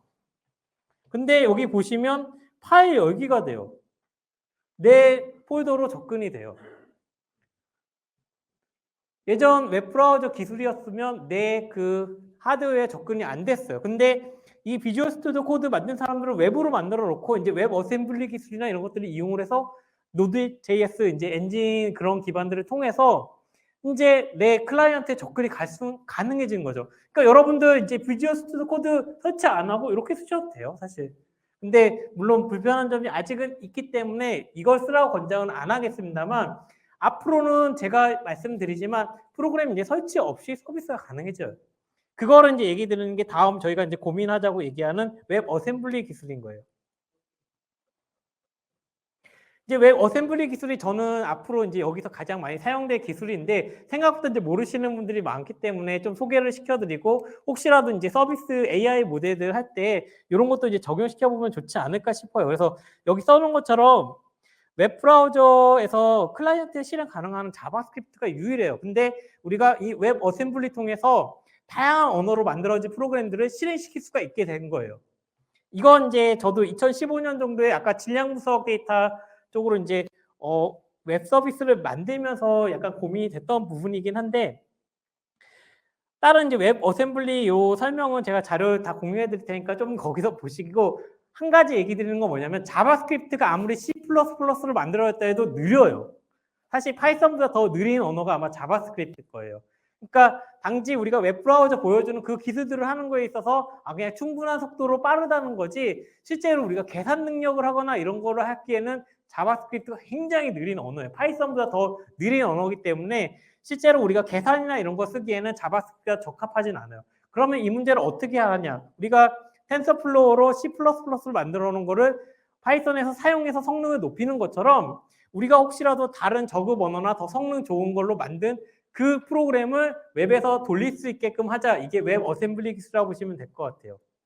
그래서 성능이 여기 보면 네이티브에 가까운 거의 90% 가까이 그 성능이 나올 수가 있기 때문에 우리가 이제 이 웹 어셈블리 기술이 어디에 쓰일 거냐면 우리가 아까 3D 스트리밍이라든지 아니면 이런 나중에 메타버스라든지 이런 기술에 있어서 클라이언트에 갖고 있는 그런 이제 GPU 자원이라든지 이런 걸 접근해서 사용을 하게 될 때 요 이제 웹 어셈블리 기술이 적용이 돼서 그런 이제 우리가 뭐 인터넷 속도가 느려서 여기서 아니면 뭐 서버로 뭔가 그 많은 그 이미지를 보낸 다음에 처리하는 그런 게 아니라 클라이언트가 충분한 거를 처리할 수 있게끔 해주는 거죠. 그래서 질문 중에 사전 질문 중에 뭐 내가 이제 뭐 중요한 데이터가 있는데 이거를 뭐 서버에다 뭐 이렇게 제공할 수 없는 뭐 그런 경우들도 있는데 약간 그런 것들을 이제 좀 말씀을 드리면 제가 아까 유전체 데이터도 해보고 아니면 단백질 데이터 이렇게 하는데 뭐 예를 들어서 100기가짜리 파일이 있어요. 제가 웹 서비스를 하는데 이걸 서비스 하려고 했더니 업로드 하는데 일주일 걸린다면 이 서비스 쓰시겠어요? 안 쓰죠. 그러니까 근데 저 유전체 데이터 그 100기가 중에 실제로 우리가 모델을 만들거나 예측 모델 하는 그런 시퀀스는 특정 시퀀스를 가진 녀석들만 가지고 우리가 계산하는 경우가 많거든요. 그러니까 이런 웹 어셈블리 기술을 이용해서 이게 어떻게 생각하시면 되냐면 내가 만든 프로그램을 바이너리화 시켜서 사용자한테 주는 거예요. 소스 코드를 주는 게 아니라 실행 파일 만들어서 내가 사용자한테 주는 거예요. 사용자가 받긴 하지만 이걸 쓸 수는 있는 거지만 내가 이거를 뭐 따로 뭐 소스 코드를 볼 수 있는 사항은 아닌 거죠. 일종의 저희가 이제 프로그램을 제공해 주는데 기존엔 자바스크립트만 줬다. 그게 아니라 지금은 우리가 C++라든지 뭐 자바 기반 하시는 분 코틀린 아실 텐데 코틀린이라는 러스트 뭐 다양한 프로그래밍 언어들이 이제 웹 어셈블리가 지원이 되기 때문에 기존에 만들었던 내 프로그램을 웹 어플리케이션으로 만드는 게 굉장히 쉬워진다는 거예요. 그래서 뭐 신약 개발 부분인데 내가 서버 업로드 없이 서비스를 하고 싶다. 그럴 경우에는 내가 예측 모델을 클라이언트에 주면 되는 거죠. 서버 업로드 없습니다. 단지 내가 모델을 줄 거고 거기 내에서 데이터 업로드 없이 계산 결과 얻고 가져가세요. 이렇게 할 수 있는 서비스가 이제 웹 어셈블리에서 가능한 거고 이런 이제 100기가 넘는 것들도 클라이언트에서 자기가 그냥 쭉 이제 모델 해가지고 필요한 것들만 해서 혹시 서버에 넣어야 되면 필요한 정보만 뽑아서 업로드해서 그 정답을 이제 얻는 형태도 갈 수가 있고 이런 이제 병원 데이터 같은 경우에도 특히 업로드나 유출이 유출이나 이런 게 접근이 안 되는 경우 있잖아요. 이건 이제 패러레이트 그 러닝 뭐 이런 것들도 연합 뭐 학습 이런 것처럼 결국에는 데이터 있는 쪽으로 모델을 보내는 거예요. 그때 이제 뭐 이런 다양한 이제 네트워크 통해서 하는데 이제 웹 환경에서 그게 가능해지는 거죠. AI 모델인데 우리가 꼭 데이터를 업로드해서 학습하는 게 아니라 모델을 보내서 학습한 웨이트를 다시 받는 거죠. 그래서 분산되어 있는 그 데이터가 있는 곳에 내가 모델을 보내서 학습시킨 다음에 데려온 다음에 다시 이제 연합 학습을 하는 데 있어서도 이런 웹 어셈블리 기술이 이제 적용이 될 수가 있습니다. 그리고 실제 오토캐드 많이 아시죠? 오토캐드가 이제 C++로 만들어진 그런 이제 프로그램인데 그냥 얘네가 웹 서비스를 만드는데 웹 어셈블리로 기존의 C++ 라이브러리를 그냥 씹어왔더니 그냥 웹에서 이제 바로 작동이 되게끔 변환이 되는 거예요. 그러니까 기존에 많은 랭귀지로 만들었던 이런 GUI나 이런 프로그램들이 웹 어셈블리 통해서 바로 이제 서비스가 이제 되는 거고 여러분들이 지금 체감 못하겠지만 MS 오피스가 웹 버전으로 바뀐 거 아세요? 예전에 MS 오피스가 지금 보시면 프로그램 설치해서 쓰시잖아요. 근데 뭐 요즘 MS 오피스 사이트 들어가서 이렇게 보시면 작동이 되잖아요. 이런 기술들이 적용이 돼서 그냥 기존의 그 MS 오피스가 이제 웹 브라우저에서 작동이 되는 거예요. 심지어 그러니까 기존의 서비스도 웹으로 다 지금 옮겨오는 그런 상황까지 오는 거고 그렇게 되니까 이제 MS가 이제 서비스를 구독 형태로 바꾸거나 한컴도 웹 브라우저 형태로 되는 거죠. 네이버 웨일에서 뷰어 뜨는 거 아니면 한컴이 실제 웹 브라우저 서비스로 구독을 받으면서 그렇게 갈 수 있는 주체가 이런 기술들이 이제 적용이 돼서 이제 가는 거죠. 이거 아까 제가 사이트 보여드린 것처럼 비주얼 스튜디오 코드도 실제 웹사이트 그냥 접속해서 이제 가게 되는 그런 부분입니다. 질문 답변이 됐을까요? 다른 질문 없으면 그냥 이건 좀 같이 이제 고민해 보자고 제가 웹 3.0을 이제 얘기하는 부분인데 아직 그 일론 머스크가 얘기한 것처럼 웹 3.0은 저도 사실 아직 오지 않았다고 생각을 하는 입장이에요. 사실 웹 3.0이라는 거를 뭐 복잡하게 설명은 안 드릴게요. 여기 이제 써놓은 것처럼 웹 1.0은 우리가 초창기에 그냥 웹사이트 들어갔을 때 거기 사이트를 읽기만 할 수 있을 때 그때가 웹 1.0이라고 보시면 되고요. 웹 2.0은 저희가 이제 뭐 그 지금 뭐 SNS 쓰시는 것처럼 뭐 내가 글 올리고 누가 뭐 거기에 대한 이제 답변을 나눈다든지 좀 이제 반응형 앱이 그 레스폰시블도 있지만 리액티브라는 단어가 있어요. 그러니까 실시간으로 내가 변화되는 그런 것들을 보여주는 그런 서비스들이 현재 웹 2.0에서 중앙 서버 내에서 이제 이게 이제 이루어지는 거고요. 웹 3.0은 저기 이제 보이시는 것처럼 이런 이제 통제 없이 뭔가 일어나는 거.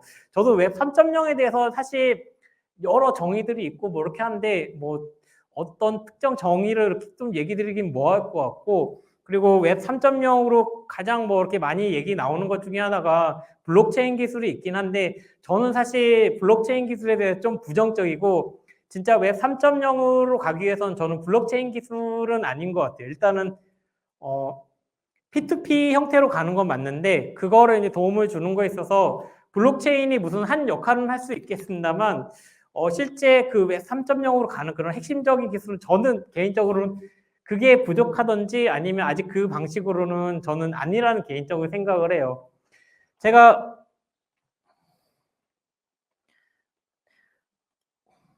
요거 이제 영화 예고편인데요. 요거 보여드리고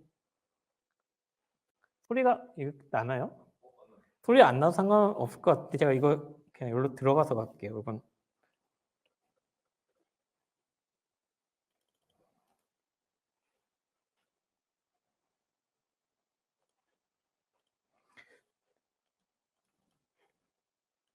제가 이제 여기 MS 엣지 띄우지만 이게 결국엔 이제 크롬인 거죠. 결국에는. 그래서 예전 엣지가 좀 이런 이제 HTML 표준을 좀 따라하기 힘들고 너무 그런 게 소모되니까 MS가 그냥 과감히 이제 크롬 엔진을 이제 갖다 쓰는 형태로 갔죠. 이건 이제 트랜센더스라는 영화인데 혹시 보신 분 있을까요? 저는 이제 저도 한 2014년 아까 그 웹 개발할 때쯤 아니면 그때쯤에 아마 개봉됐던 영화인데 제가 애톰 프로젝트라는 게 있었어요. 예전에 한 2000년 초반에 했던 건데 여러분들 이제 컴퓨터를 쓰시다 보면 노시잖아요. 그때 돌아가는 게 스크린 세이버가 돌잖아요. 그럼 스크린 세이버가 돌 때는 이 컴퓨터가 놀고 있구나. 그때 저는 이제 신약 개발 쪽으로 하니까 신약 개발에 필요한 이런 컴퓨터를 그 노는 컴퓨터한테 인풋을 주고 그 노는 동안 스크린 세이버가 도는 동안에 그게 이제 작동을 해서 결과를 이렇게 돌려주는 그게 아마 코리아 애톰 프로젝트라고 아마 이제 과기부 그쪽으로 이제 그렇게 했던 프로젝트가 있었는데 요즘 그런 생각이 드는 거예요. 제가 2000년대에 쓰던 그 펜티엄이라는 PC보다 여러분들이 들고 있는 스마트폰이 더 빠르지 않을까요? 근데 밤에 여러분들 스마트폰 어떻게 하시죠? 그냥 충전해서 이렇게 놔두시죠. 그러면 밤에 내가 와이파이 잡혀 있고 스마트폰 충전되어 있는 그 상태의 그 스마트폰을 쓸 수 있으면 어떨까 이런 생각들을 해봤었어요. 신약 개발을 하는데 옛날 내가 그 펜티엄이라는 그런 정도의 PC 가지고도 뭐 신약 개발 한 해 만에 뭐 이렇게 했는데 여기 계신 수억 명의 전 세계 인구들이 그 스마트폰을 나한테 자원을 빌려주면 어떨까? 우리가 코비드-19 이런 상황이 왔을 때 실제 이런 이제 컴퓨터를 이용한 신약 개발 이런 것들이 있을 때 과연 우리가 그런 문제를 해결하기 위해서 내 자원을 쉽게 내가 잠자는 도중에 공유할 수 있지 않을까. 그런 기술에 대한 고민이 많았는데 그 당시 나왔던 게 이제 이더리움 기술이 있어가지고 저도 이제 그 기술에 대해 관심을 많이 가지고 분석을 했었는데 제가 원했던 그 기술은 아니었어요. 오히려 레실리오 싱크 아니면 이제 비트토렌트 싱크라는 이름으로 있었는데 오히려 여러분 토렌트 아시잖아요. 토렌트 기술에 뭔가 저는 아까 맨 처음에 보인 내 개발자의 위치에서 저는 컴파일러 쪽으로 가서 네트워크에서 컴파일되는 그런 시스템을 한번 만들어 보고 싶은 생각은 들어요. 넷플릭스 창업자가 처음부터 그렇게 이제 온라인으로 서비스하는 스트리밍을 생각은 했지만 당시에 인터넷 속도가 안 나와서 자기가 DVD를 배달하는 걸로 시작을 했다고 얘기하는 것처럼 아마 저는 웹 환경이나 아니면 이런 환경들이 어느 순간 이제 크게 되면 요즘 챗GPT가 유행이잖아요. 거기에 들어가는 파라미터가 어마어마하잖아요.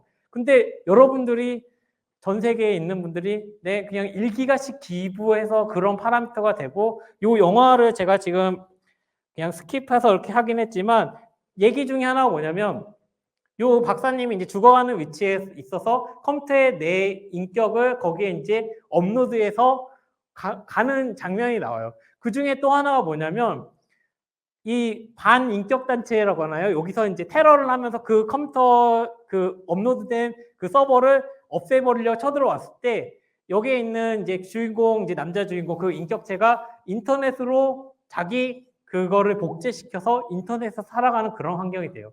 왜 3.0이 아까 제가 얘기한 것 중에 P2P도 있지만 그 디센트럴라이제이션 된 그 시스템 우리가 지금 코비드-19로 있지만 전 세계 인구가 동시에 한 달 동안 안 움직이고 가만히 있으면 코비드-19는 없어지겠죠.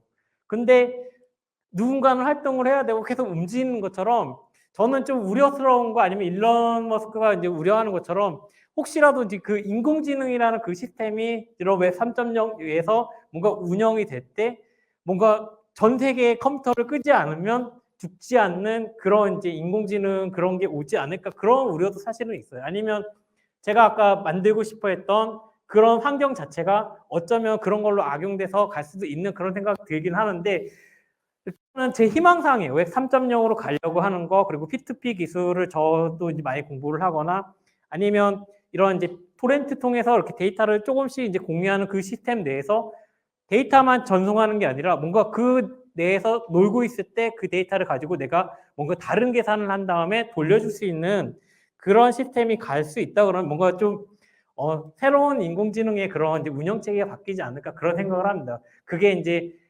환경의 배경이 아마 웹이 들어갈 거고 그런 이제 인터넷 속도라든지 아니면 이런 웹 개발 환경들 그리고 실제 컴파일러가 지금 뭐 자바스크립트 엔진이 하나 바뀌면서 이렇게 바뀐 것처럼 인터넷상에서 돌아가는 컴파일러라는 웹 컴파일러라는 뭔가가 시스템이 생성이 됐을 때 뭔가 시스템이 바뀌지 않을까. 저 웹 어셈블리가 그 역할에 가교가 되지 않을까 그런 생각을 하고 있습니다. 트랜센더스 영화 한번 보시기를 이제 권장을 드리고요. 여기 뭐 이런 것처럼 뭐 이상적으로 뭐 이렇게 뭐 바이러스 하나 침투시켰다고 이렇게 죽지는 않을 거라 생각을 해요. 근데 어쨌든 여기 나오는 것처럼 뭔가 인공지능이 뭔가 인류에 의해서 뭔가 큰 문제들을 해결하는 그런 시대가 왔으면 하는 바람을 분명히 저도 갖고 있기 때문에 그런 이제 환경을 가기 위한 이제 기여를 하려고 하고 있습니다. 이상 이제 세미나는 이제 제가 끝났고 질문 있으시면 해주고 아까 제가 이제 링크 몇 개 얘기한 것만 좀 보여드리면 좀 좋을 것 같아서 그것만 몇 개 좀 보여드리도록 할게요. 질문 있으시면 해주시겠어요?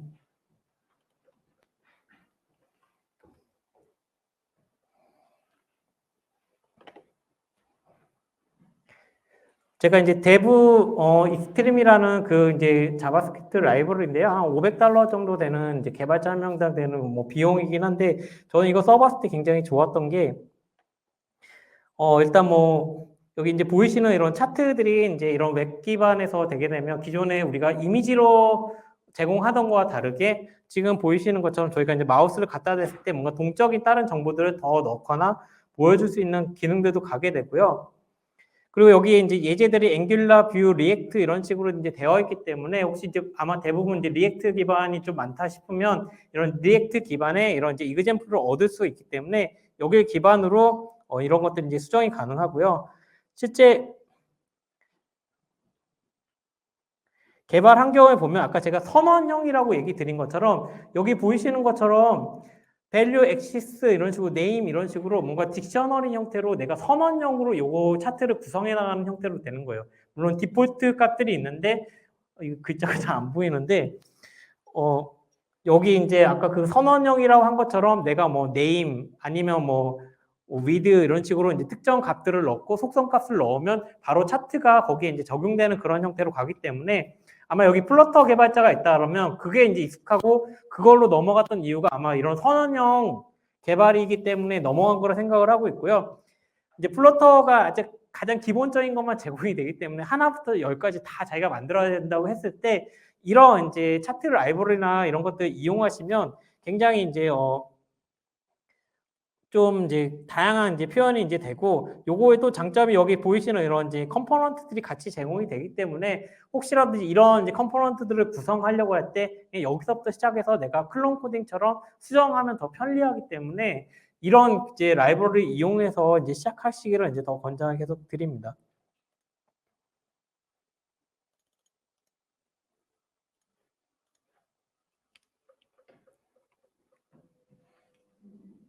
이건 이제 2015년도부터 제가 이제 사용을 했던 거고 아까 얘기했듯이 플러터의 그 선언형보다 아마 저는 이게 더 먼저 이제 나온 거라 이제 보는 입장인데요. 얘네가 예제가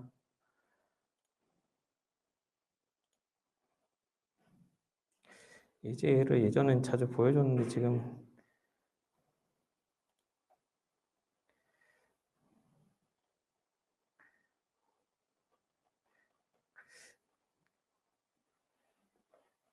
저는 예제랑 이게 그 데모가 같이 보여줬는데 지금 보기가 여기 있군요. 보이시는 글자가 이제 잘 안 보이실 수 있는데, 예를 들면 여기 이제 뷰라고 해서 툴바 이런 형태로 내가 컴포넌트 이름을 정해서 툴바를 만들게 되고, 그 안에 이제 여기 뷰에서 버튼이라는 형태의 이제 이름을 정해줘서 버튼들을 하나씩 넣어가는 형태로 구성이 되기 때문에, 이 선언형이 사람들이 보기에 위치랑 그 직관적인 위치가 이제 바로 판단이 되기 때문에, 앞으로 이런 형태의 아마 로우 코드, LOW 그런 형태의 코드들은 요게 아마 대세가 될 거기 때문에, 이런 부분들을 보고 이런 추세로 가는 플러터가 아마 더 인기가 있지 않을까, 그런 생각을 하면서 질문이 없으시면 이제 이상 마치도록 하겠습니다.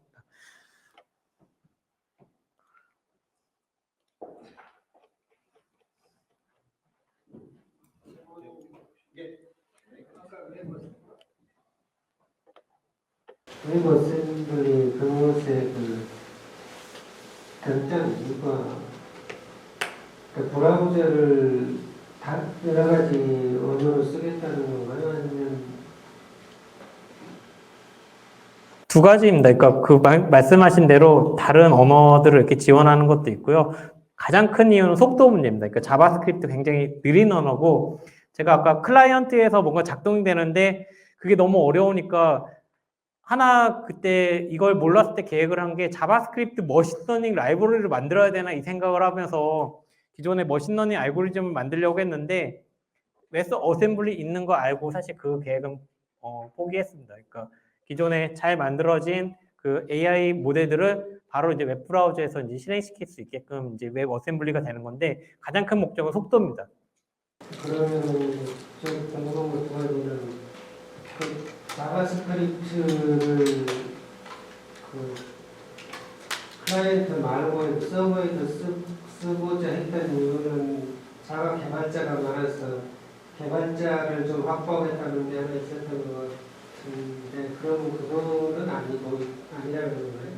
한 가지 말씀드리면, 자바랑 자바스크립트는 햄과 햄스터의 관계예요. 그러니까 자바스크립트 개발자가 많기 때문에 이제 그걸 그 백엔드에도 써보겠다 개발자를, 그런 것들을 장점으로 이야기가 됐던 것 같은데 그거하고는 상관이 없죠. 일단은 뭐 그런 목적으로 사실 시작한 건 아니었을 거예요. 근데 그게 장점이 돼서, 예전에는 이제 백엔드 개발자와 프론트엔드 개발자를 같이 구해야 되는 입장이었다 그러면, 이제 그 백엔드 그 난이도가 굉장히 높거든요. 거기 배워야 되는 프로그래밍 언어마다 그 웹 프레임워크들이. 근데 이 노드.js가 자바스크립트잖아요. 그러니까 프론트엔드 개발자가 이제 쉽게 백엔드까지 커버할 수 있는 그런 상태로 이제 쉽게 간 거고, 이 GUI 쪽 이런 쪽으로 이제 웹으로 다 가니까 기본적으로 자바스크립트 잘 하시는 분들이 늘어났는데, 이제 웹 서버도 그냥 노드.js에 자바스크립트 되네. 그러니까 난이도가 쉬워져서 이제 점점 개발 속도가 더 빨라진 장점이 된 거라고 생각을 해요. 처음부터 그러려고 했는지는 제가 개발자가 아니기 때문에 그건 잘 모르겠습니다. 그러면 하나는 그 원래 자바스크립트 때는 그 보안을 위해서, 그러니까 브라우저의 용도이기 때문에 보안을 위해서 막았었는데, 지금은 그걸 풀었다는 거잖아요. 액세스하는 걸. 예, 맞습니다. 그러면 그걸 포기하고 그냥 용도 자체를 브라우저가 아니고 웹에서 그냥 브라우저인데 원래 브라우저 용도의 보안 뭐 그런 것은 포기하고 일반 용도의 프로그램을 브라우저 상에서 수행을 했다는 그런. 일단 자바스크립트가 그 클라이언트 접근 권한을 갖고 있는데, 브라우저로 만들 때 그 기능들을 제공을 안 해주는 거죠. 그러니까 일종의, 저희가 뭐 자동차를 줬는데 뭐 모터를 줬는데 이게 핸들이 안 움직이게끔 뭐 이렇게 막아놓고 제공하면 저희가 사용 안 되는 것처럼 그 기능이 있지만, 그것처럼 자바스크립트가 접근은 안 되는 건 아니에요. 접근이 되니까 노드.js 기반에서 그걸 접근해서 이제 쓸 수 있는 그런 형태로 이제 개발을 한 분들이 있는 거고, 웹 브라우저에서 시작하면 이제 그 접근 권한이 없으니까 아까 이런 웹 어셈블리 기술이나 다른 거 통해서 이제 클라이언트를 접근하는 기술로 이제 접근을 하는 거라고 보시면. 그러면 이제 기존에 이제 그 자바스크립트도 액세스할 수 있는 거는 주어진 것만 액세스할 수 있었잖아요. 근데 우리가 이제 하드웨어를 액세스하기 위해서는 일반적으로 여러 가지 그 다른 라이브러리, 다른 프로그램을 갖다 쓰는데 연결해서, 그러면 웹 어셈블리에서 다른 언어를 쓸 수 있을 때 그 기존의 하드웨어에 액세스하는 그런 라이브러리를 그대로 끌어다 쓸 수 있다는 얘기입니다. 일단은 웹 어셈블리는 이제 웹 브라우저 기준에서 접근해서 쓰실 때 쓰시면 되고, 아까 제가 V8 엔진 설명할 때 이게 C++로 작성됐다고 얘기를 드렸었고, 그때 V8의 장점 중에 하나가 뭐냐면 C++ 코드 중에 자바스크립트 실행이 돼요. 그러니까 말씀하신 대로 C++ 자체가 하드웨어 컨트롤이 다 되는 언어잖아요.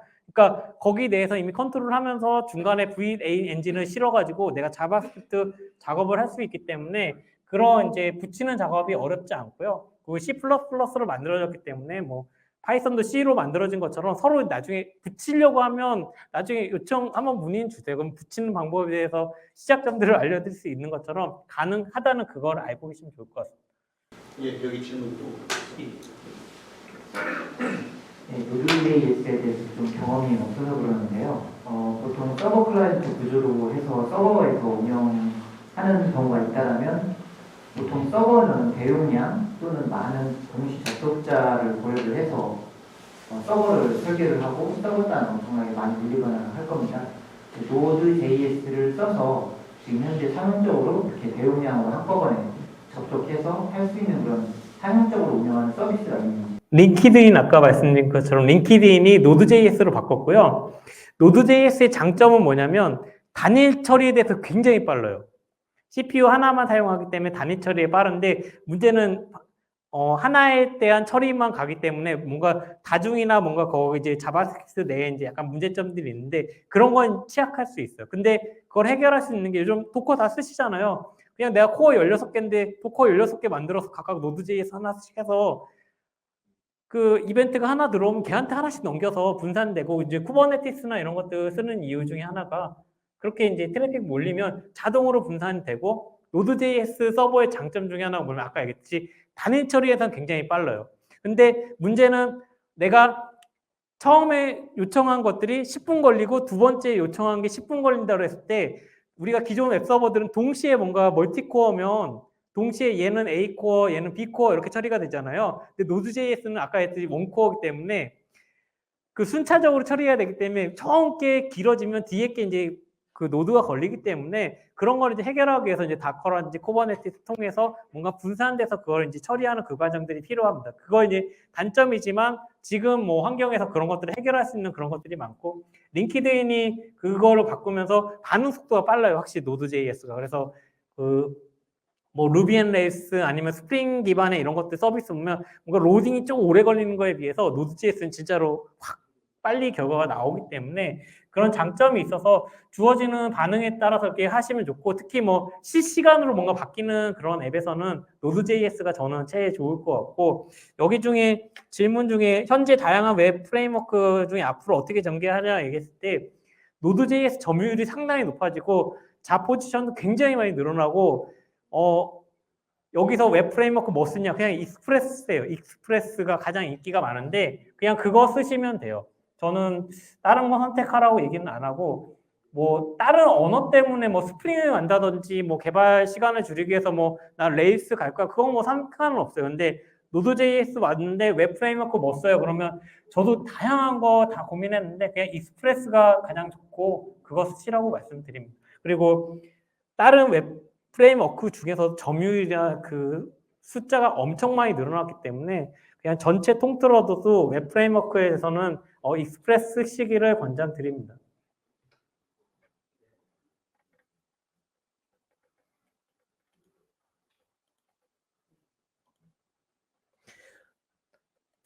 다음 뭐 기회가 되면 뭐 AutoML이나 이런 쪽도 뭐 주제를 만들어서 저도 그런 쪽에 이제 관심이 많기 때문에 나중에 이제 이런 것들을 하고 그리고 이제 MLOPS 이런 거 이제 만들면 저도 이제 웹 서비스로 만들거나 아까 그런 대시보드가 그런 거를 이제 현황을 볼 수 있는 그런 환경으로 가려고 하고 있고 가능하면 이제 그런 환경들을 같이 공유해서 여러분들이 모델 만든 것들을 시각화하거나 그런 과정 자체가 그냥 고민 없이 그냥 갖다 쓸 수 있는 그런 환경이 됐으면 좋겠습니다.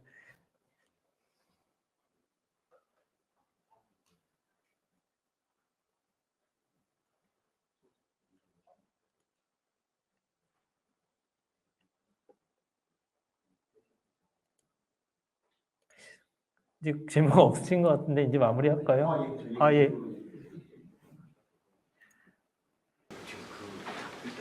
되게 간단한 질문일 것 같은데 그 브라우저상에서 3D 렌더 아까 웹젤 잠깐 소개를 해주셨는데 T5나 3D나 3D 렌더 관련된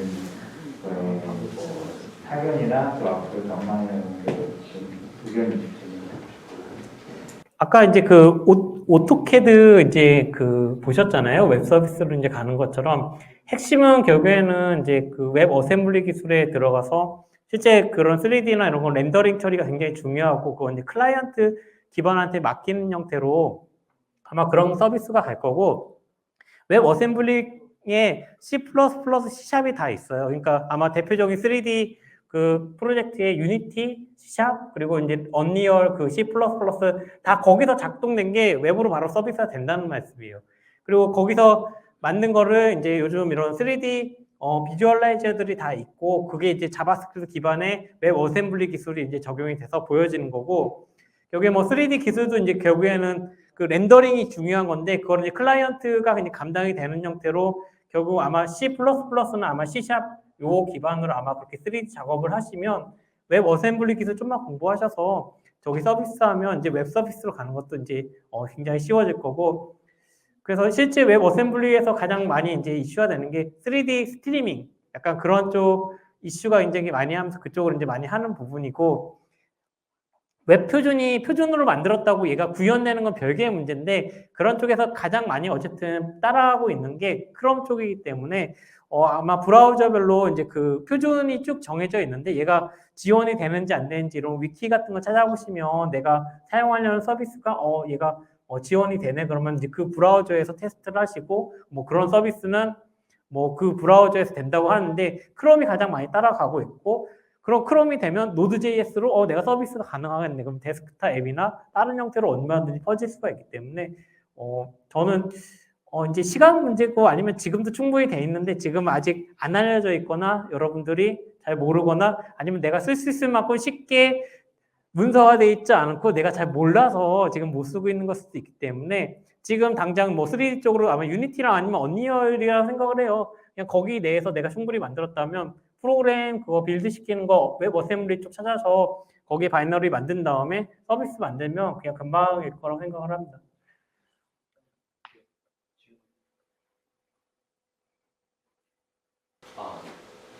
네.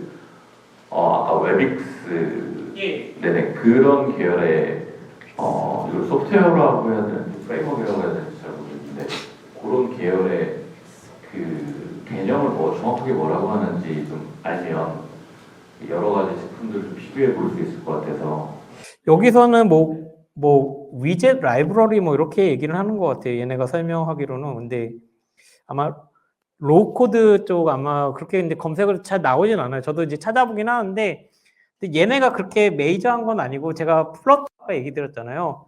플러터 보니까 앞으로 이제 플러터가 대세가 될 것 같고 저는 이제 선원형으로 가시면 아마 개발 속도 굉장히 빠를 거예요. 개발자들도 금방 익히고 개발이 쉬워지는 게 저는 이런 선원형이라 생각을 하거든요.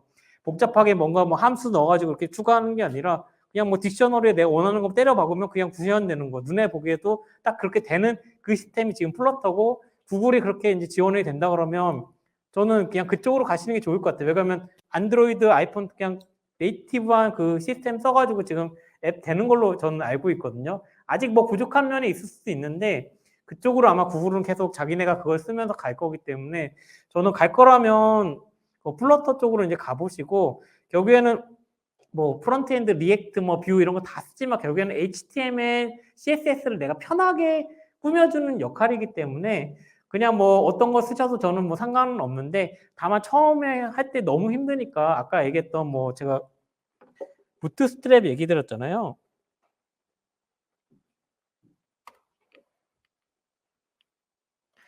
그냥 이런 이제 부트스트랩 기반으로 시작하시기를 권장하거나 아니면 테일윈드라고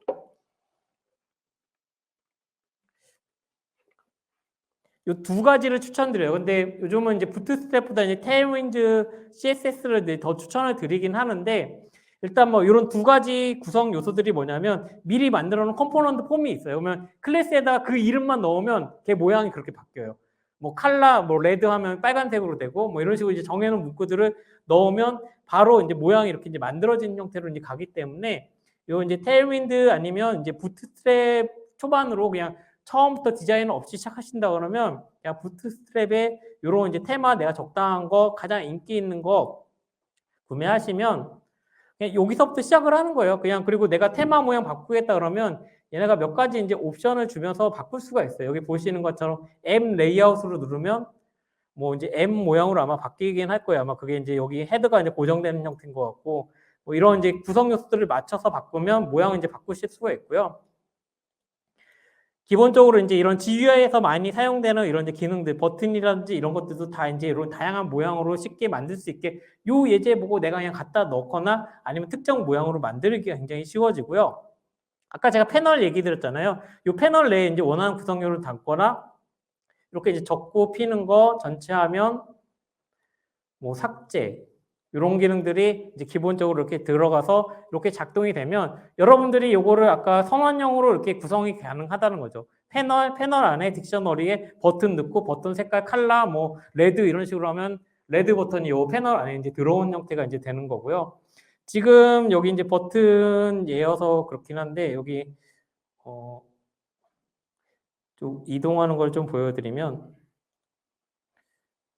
어디에 있나 이게 패널 쪽에 아마 있을 것 같은데 여기 보시면 이제 이런 패널들을 일종의 이제 접시 같은 역할인데 여기에 이제 내가 아까 넣었던 그런 버튼들도 넣거나 이렇게 할 수 있고 아니면 여기 이제 이동이 되는 경우가 있는데 지금 여기선 그게 찾아보기 힘든데 이렇게 이제 드래그해서 이제 옮겨가면서 왔다 갔다 하거나 지금은 이제 그 부트스트랩 기능인데 그리드라는 기능인데 전체를 12등분으로 나눠서 쓰신다고 보면 돼요. 그럼 얘가 사이즈가 6이라는 형태로 가져가면 절반, 3이라는 정도로 가지면 4분의 1 이런 크기로 내가 쉽게 요 패널들 위치를 이제 잡을 수가 있기 때문에 12를 줘서 전체 아니면 적당한 비율 12등분 내에서 내가 적당히 비율을 차면 12가 차면 다음으로 이렇게 패널이 넘겨지면서 차례대로 가고 반응형 앱도 부트스트랩의 기본이 지원이 되기 때문에 지금 제가 전체 화면을 보여드렸었는데 화면을 줄이니까 이 패널들이 자동으로 밀려서 내려가죠.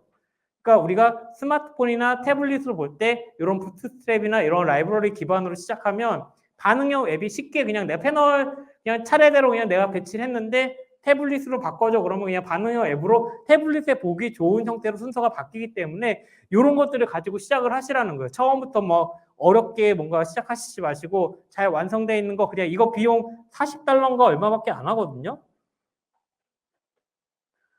그러니까 그냥 이런 거 그냥 여기 보시는 가격 $35네요. 그러니까 이런 거 그냥 사서 그냥 적당히 내가 원하는 기능도 있는 거 쓰세요. 그냥 아까 얘기했듯이 차트 라이브러리도 $500 뭐 기업에서 큰 부담 되지 않으면 그거 사는 순간 내 퀄리티가 훨씬 늘어나요. D3JS 물론 무료고 잘 좋죠. 근데 그거 완성되어 있는 그 예제가 없는 한은 내가 새로 만들어야 되는데 그거 굉장히 힘든 일이에요. 차라리 완성돼서 기존에 있는 거, 내 거 결과물, AI 결과, 나 이런 바차트에 이런 실수까지 넣어서 같이 통합돼서 갖다 대면 툴팁으로 무슨 결과값이 보이게 이런 형태로 충분히 쉽게 선언형으로 만들 수 있는 라이브러리들이 많은데 그걸 갖다 쓰시면 그 개발자 더 어렵게 막 오랜 시간 그 인건비 보내니 그냥 뭐 내가 뚝딱뚝딱 보니까 일주일이면 하나 만드네 그러면 차라리 그 비용이 아깝지 않다는 거 저는 말씀드립니다. 저 추가로 조금 더 아까 이제 만약에 저렇게 이제 GUI로 이렇게 저희가 이렇게 해가지고 만약에 그 선언된 뭐 제이슨이나 XML을 이렇게 자동으로 그냥 뽑아주는 이런 제품도 있나요? 잠깐만 제가 이 질문 이름 만약에 아까 여기 네, 한번 열어봐 주시면 네, 그러니까 여기 잠깐 코드를 보니까 이거를 이제 약간 되게 작은 단위의 그 어떤 컴포넌트 단위로 저희가 이 코드를 뜯어다가 다시 또 코드를 뿌리는 해야 되는 느낌인 것 같은데 이제 그렇게 안 하고 그냥 요 자체에서 그냥 저희가 이제 GUI로 이제 코드를 자동으로 빌드할 수 있는 이런 서비스는 없나요? 일단 이렇게 생각하시면 돼요. 그러니까 요거를 웹서버에 넣고 만약에 서비스가 된다. 그럼 아까 일렉트론 아까 알려드렸잖아요. 거기에 요 웹 주소를 넣고 하면 주소창만 안 보이고 요 서비스가 떠요. 그렇게 서비스 하셔도 돼요. 아니면 그게 어렵다 그러면 아까 얘기했듯이 Node.js 엔진을 깔고 기본으로 이제 그 일렉트론이 같이 돌아가죠. Node.js에서 한번 로컬 호스트로 이 서비스가 돌아가게끔 작동을 하시면 그냥 그게 웹서버 없이도 서비스가 된다고 보시면 요걸 갖다 그대로. 제가 질문을 조금 잘못한 것 같은데요. 만약에 여기 저 라이브 피드라고 하는 저 컴포넌트 영역이랑 예, 그다음에 저 스마트 차트라고 하는 그 영역 위치를 바꾸고 싶어요. 이렇게 바꾸시면 돼요. 예, 그리고 그 바꿔져 있는 상태가 고정되어 있는 코드가 이렇게 이 빌드가 딱 되나요? 이게? 지금 이렇게 바뀐 상태로 지금 웹페이지는 웹소스라는 게 항상 있어요. 지금 이게 지금 크롬이 아니어서 헷갈리는데 요 지금 HTML 그 상태 그대로 저장하시면 돼요. 바뀐 상태로 지금 이게 돼 있는 거예요. 그럼- 저 스마트 차트에 예, 뭐 예를 들어 버튼을 하나 더 추가하고 싶어요. 저 리플라이라고 하는 저 옆에. 예. 네, 그러면 이제 거기 이제 그런 것들을 이제 GUI로 하면 그냥 코드가 빌드되려면 좀 편할 것 같아서. 이제 그런 쪽으로 이제 점점 갈 거라는 거예요. 아직 이제 제가 잠깐 사이트 하나만 더 보여드릴게요.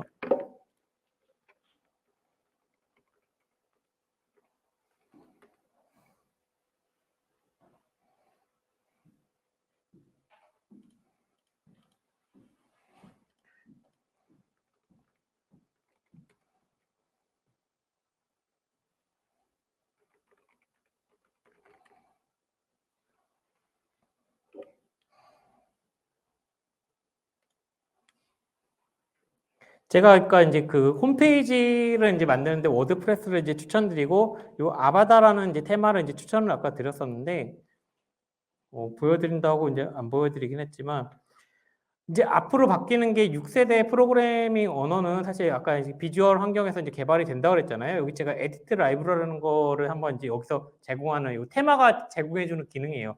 요 테마를 사면 이런 이제 만들어진 웹페이지를 갖다가 내가 수정이 가능한데 지금 보이시는 것처럼 이렇게 이제 내가 해당되는 컴포넌트마다 직접 바꾸실 수가 있고 지금 버튼 하나 더 추가하고 싶으시다는 거잖아요.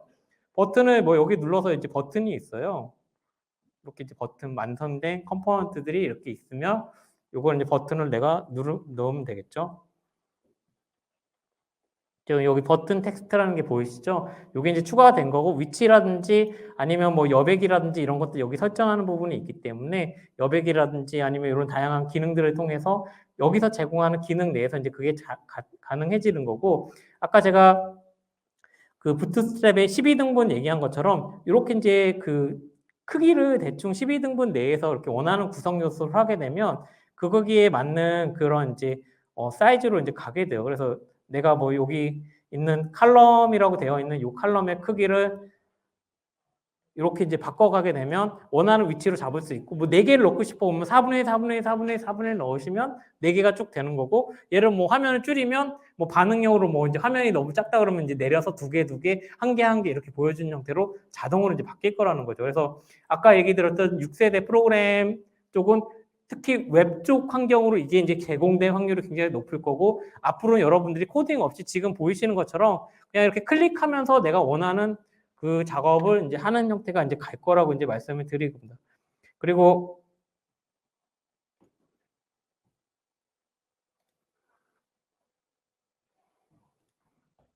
저희 이제 AI 프렌즈 쪽에서 이제 나중에 이제 이런 이제 그 웹의 이제 기술 문서라든지 AI 논문을 받아주는 시스템을 만들기 위해서 저도 이제 시간을 더 내서 노력을 하려고 그러는데 이렇게 이제 레이텍스라든지 아니면 기타 문서들이 여기 이제 표현되는 이런 데 에디터들도 한번 이제 구현을 한 거고 그리고 이제 이런 이제 인공지능 모델에 대해서 이제 우리 주피터 노트북 많이 쓰시잖아요. 그런 이제 주피터 노트북 전에 이제 이런 설명 같은 것도 놓고 또는 이제 주피터 노트북 환경을 실행할 수 있는 그런 이제 Gst라고 Git에서 제공하는 Gst라는 형태로 저장이 돼요. 저희가 이런 주피터 노트북 파일을 Gst 형태로 저장을 하면 여기에서 Gst라는 플러그인 통해서 이렇게 이제 내가 그 해당되는 주피터 노트북 환경을 여기서 구현이 되고 심지어는 얘를 그냥 콜앱으로 이렇게 연동시켜서 얘를 실습할 수 있는 코드까지 갈 수가 있는 거죠.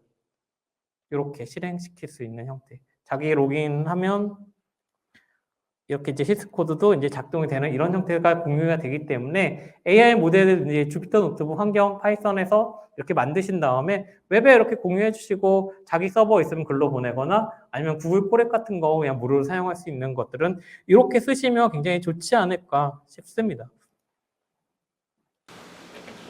상세한 설명 감사합니다. 예, 다음 질문 하시면. 네. 네. 우선 강의 감사드리고요. 저는 이런 머신러닝 모델 같은 거를 좀 데이터 셋에 대해서 이제 여러 데이터 셋이 있으면 그걸 좀 만들어가지고 회사 안에서 이런 서비스를 좀 제공을 하고 싶은 입장인데요. 사실 뭐 경험이 많지가 않고 그래서 어디서부터 시작해야 될지도 좀 듣고 싶고 해서 오늘 참석을 했는데 사실 앞선 질문이나 내용에서 좀 많은 내용을 듣긴 했는데 이런 부트스트랩 같은 형태로 이렇게 시작하는 거 외에도 또 어떤 거를 좀 초보자의 입장에서 이렇게 공부를 하면 좋을지하고 회사 안에서는 이런 데이터 같은 게 약간 지금 말씀해주신 걸 통해서는 되게 좀 오픈이 많이 돼 있고 이제 접근이 되게 쉬운 것처럼 이제 느껴지는데 그런 거를 되게 보안적인 측면에서 좀 우려를 하시는 분들도 있더라고요. 일단 보안 문제에 대해서 한 가지 얘기 드릴게요. 웹서버로 운영을 하는데 회사 인터넷이 어떻게 되시는지 모르겠는데 보통은 공유기 끼고 그 안에서 놀면 내부 IP예요. 그러니까 쓰실 분들 공유기 하나 설치하시고 공유기 내에 내부 IP로만 접근할 수 있게 그 서버에 그 내부 IP로 이 서비스를 하시면 외부에 접근을 하려고 해도 못해요. 그러니까 거기서 공유기 하나 사시고 공유기 모자라면 허브 하나 더 연결해서 그분들끼리 서로 그 공유기 내에서만 연결한 서버들은 내부 IP가 있을 거 아니에요. 뭐 IP 타임에 192. 얼마 있잖아요. 그냥 그 해당되는 서버에 뭐 웹서버 깔고 이렇게 서비스 다 띄워 놓으세요. 근데 접근 자체는 그 공유기 내에서만 돌 거기 때문에 그런 식으로 서비스 테스트 하시면 되지 않을까. 굳이 어렵게 뭐 노드.js 설치해서 뭐 그렇게 하는 게 어렵다 그러면 저는 웹 프레임워크 경험이 없으면 그냥 워드프레스 깔아서 아까 저 아바다라는 차라리 테마 까셔서 여기 환경에서 이렇게 하시고 여기 에디트 라이브 누르면 자바스크립트 그 로우 코드를 그냥 올리는 그 블럭이 있어요. 그냥 거기에다가 내가 해당되는 자바스크립트 그냥 실행시킨 다음에 그 차트 이그젬플을 거기다 그냥 때려 박는 거예요. 아니면 제가 예제를 보여드릴게요. 그냥 그렇게 한다는 건 아닌데 이제 에디트 라이브 통해서 이렇게 직접 수정도 되는데 여기 이제 보시다 보면 이제 내가 추가가 이렇게 돼요. 원하는 위치에 엘리멘트를 추가를 하는데 이 중에 이제 보면 코드 형태를 그냥 넣을 수 있는 이제 코드 블럭이 있어요. 그냥 이거는 뭐 그냥 내가 원하는 뭐 자바스크립트나 HTML 이런 것들을 이제 넣을 수 있는 코드고 여기에 직접 내가 자바스크립트 코드 넣으면 돼요. 스크립트 타입 자바스크립트 어쩌고저쩌고 쓰고 여기에 내가 뭐 차트 필요한 라이브러리 기능도 여기다 다 넣고 그걸 어디에 뭐 보여주려고 하면 뭐 div 태그 하나 이제 빈 거 만든 다음에 아이디 이렇게 매칭 시켜주면 차트가 만들어져요. 그렇게 하면 쉽기 때문에 내가 웹 프레임워크 개발 경험이 없고 그런 전문가가 없다 그러면 저는 그냥 워드프레스 쓰라고 그래요. 그냥 워드프레스 쓰고 이 아바타 테마 쓴 다음에 그냥 기본 테마 그냥 모양에서 그냥 이 코드 블럭 불러와서 거기 아까 제가 차트 데브 익스트림 추천드린 거 거기에 있는 리액트 뷰 이런 거 다 상관없어요. 그냥 인덱스 JS라는 그 이그젬플 그냥 갖다 여기다 붙이면 바로 작동돼요. 그냥 어렵게 가지 마요. 제가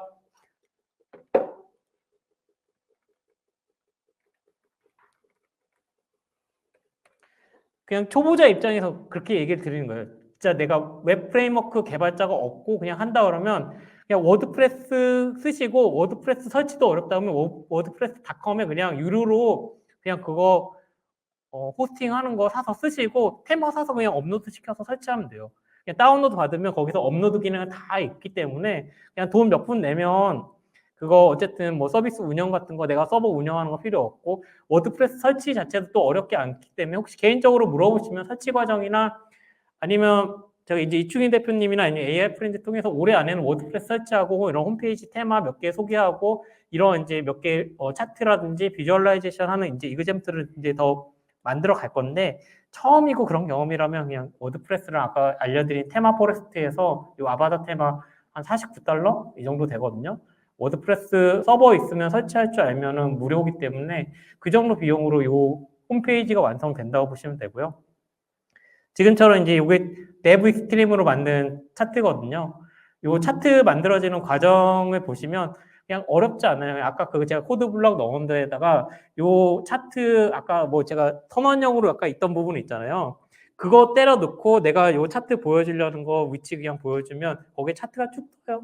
그런 거 해보면 이제 나중에 어렵지 않기 때문에 그런 예제에 대해서 좀 늘려가면 괜히 웹 프레임워크 그거 개발 그거 배우려고 그러면 전공보다 더 많이 배워야 될 수도 있어요.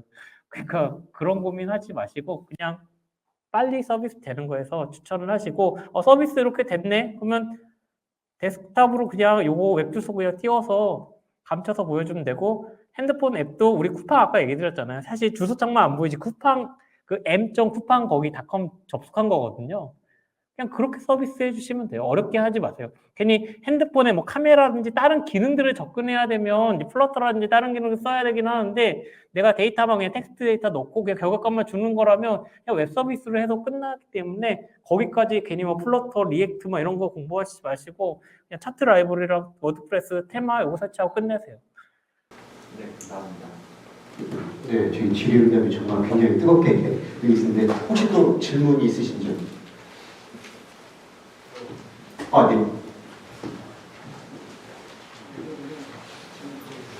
같이 해야 되는 같이 해야 되니까. 그냥 좀 외적인 질문인데 요즘 홈페이지 보면은 회원 가입 누르면은 거의 비슷한 플랫폼으로 가면 구글 아이디로 로그인, 네이버 아이디로 로그인 뭐 이런 거 거의 통일된 나오는 것 같아서 그건 어떤 걸로 그게 이제 싱글 사인 그 5가 갑자기 SSO라고 하는데 보통은 이제 그 연합 인증 약간 이런 개념이에요. 근데 아까 제가 워드프레스 얘기하거나 아니면 뭐 스프링 아니면 레일스 다 보면 플러그인이 있어요. SSO 플러그인 치면 자기가 원하는 그 웹 프레임워크에 SSO 그 플러그인이 있고 구글 찾으면 다 있어요. 그러니까 SSO라는 아마 형태로 검색하시면 기본적으로 구글, 페이스북 이런 거 형태의 그 로그인 기능을 지원을 하고요. 아까 그 워드프레스도 플러그인으로 있기 때문에 아마 그냥 좀 안정적으로 쓰신다 그러면 유료로 아까 얘기했듯이 한 2, 3만 원 정도 유료 그냥 플러그인 쓰시면 알아서 되는데 유료와 무료 차이는 아마 구글, 페이스북, 뭐 트위터 이건 제공이 되는데 뭐 괜히 이상한 미국 애들이 잘 쓰는 뭐 왓츠앱 뭐 이런 다른 계정까지 혹시라도 그걸 로그인하려고 그러면 프리미엄 플러그인 하면 돼요. 그것도 옛날처럼 이렇게 개발할 필요 없이 각 그 해당되는 그 웹 프레임워크 SSO 플러그인 치시면 분명히 거기서 가장 많이 사용하는 거 쓰시면 그냥 걱정 없이 될 거예요. 감사합니다.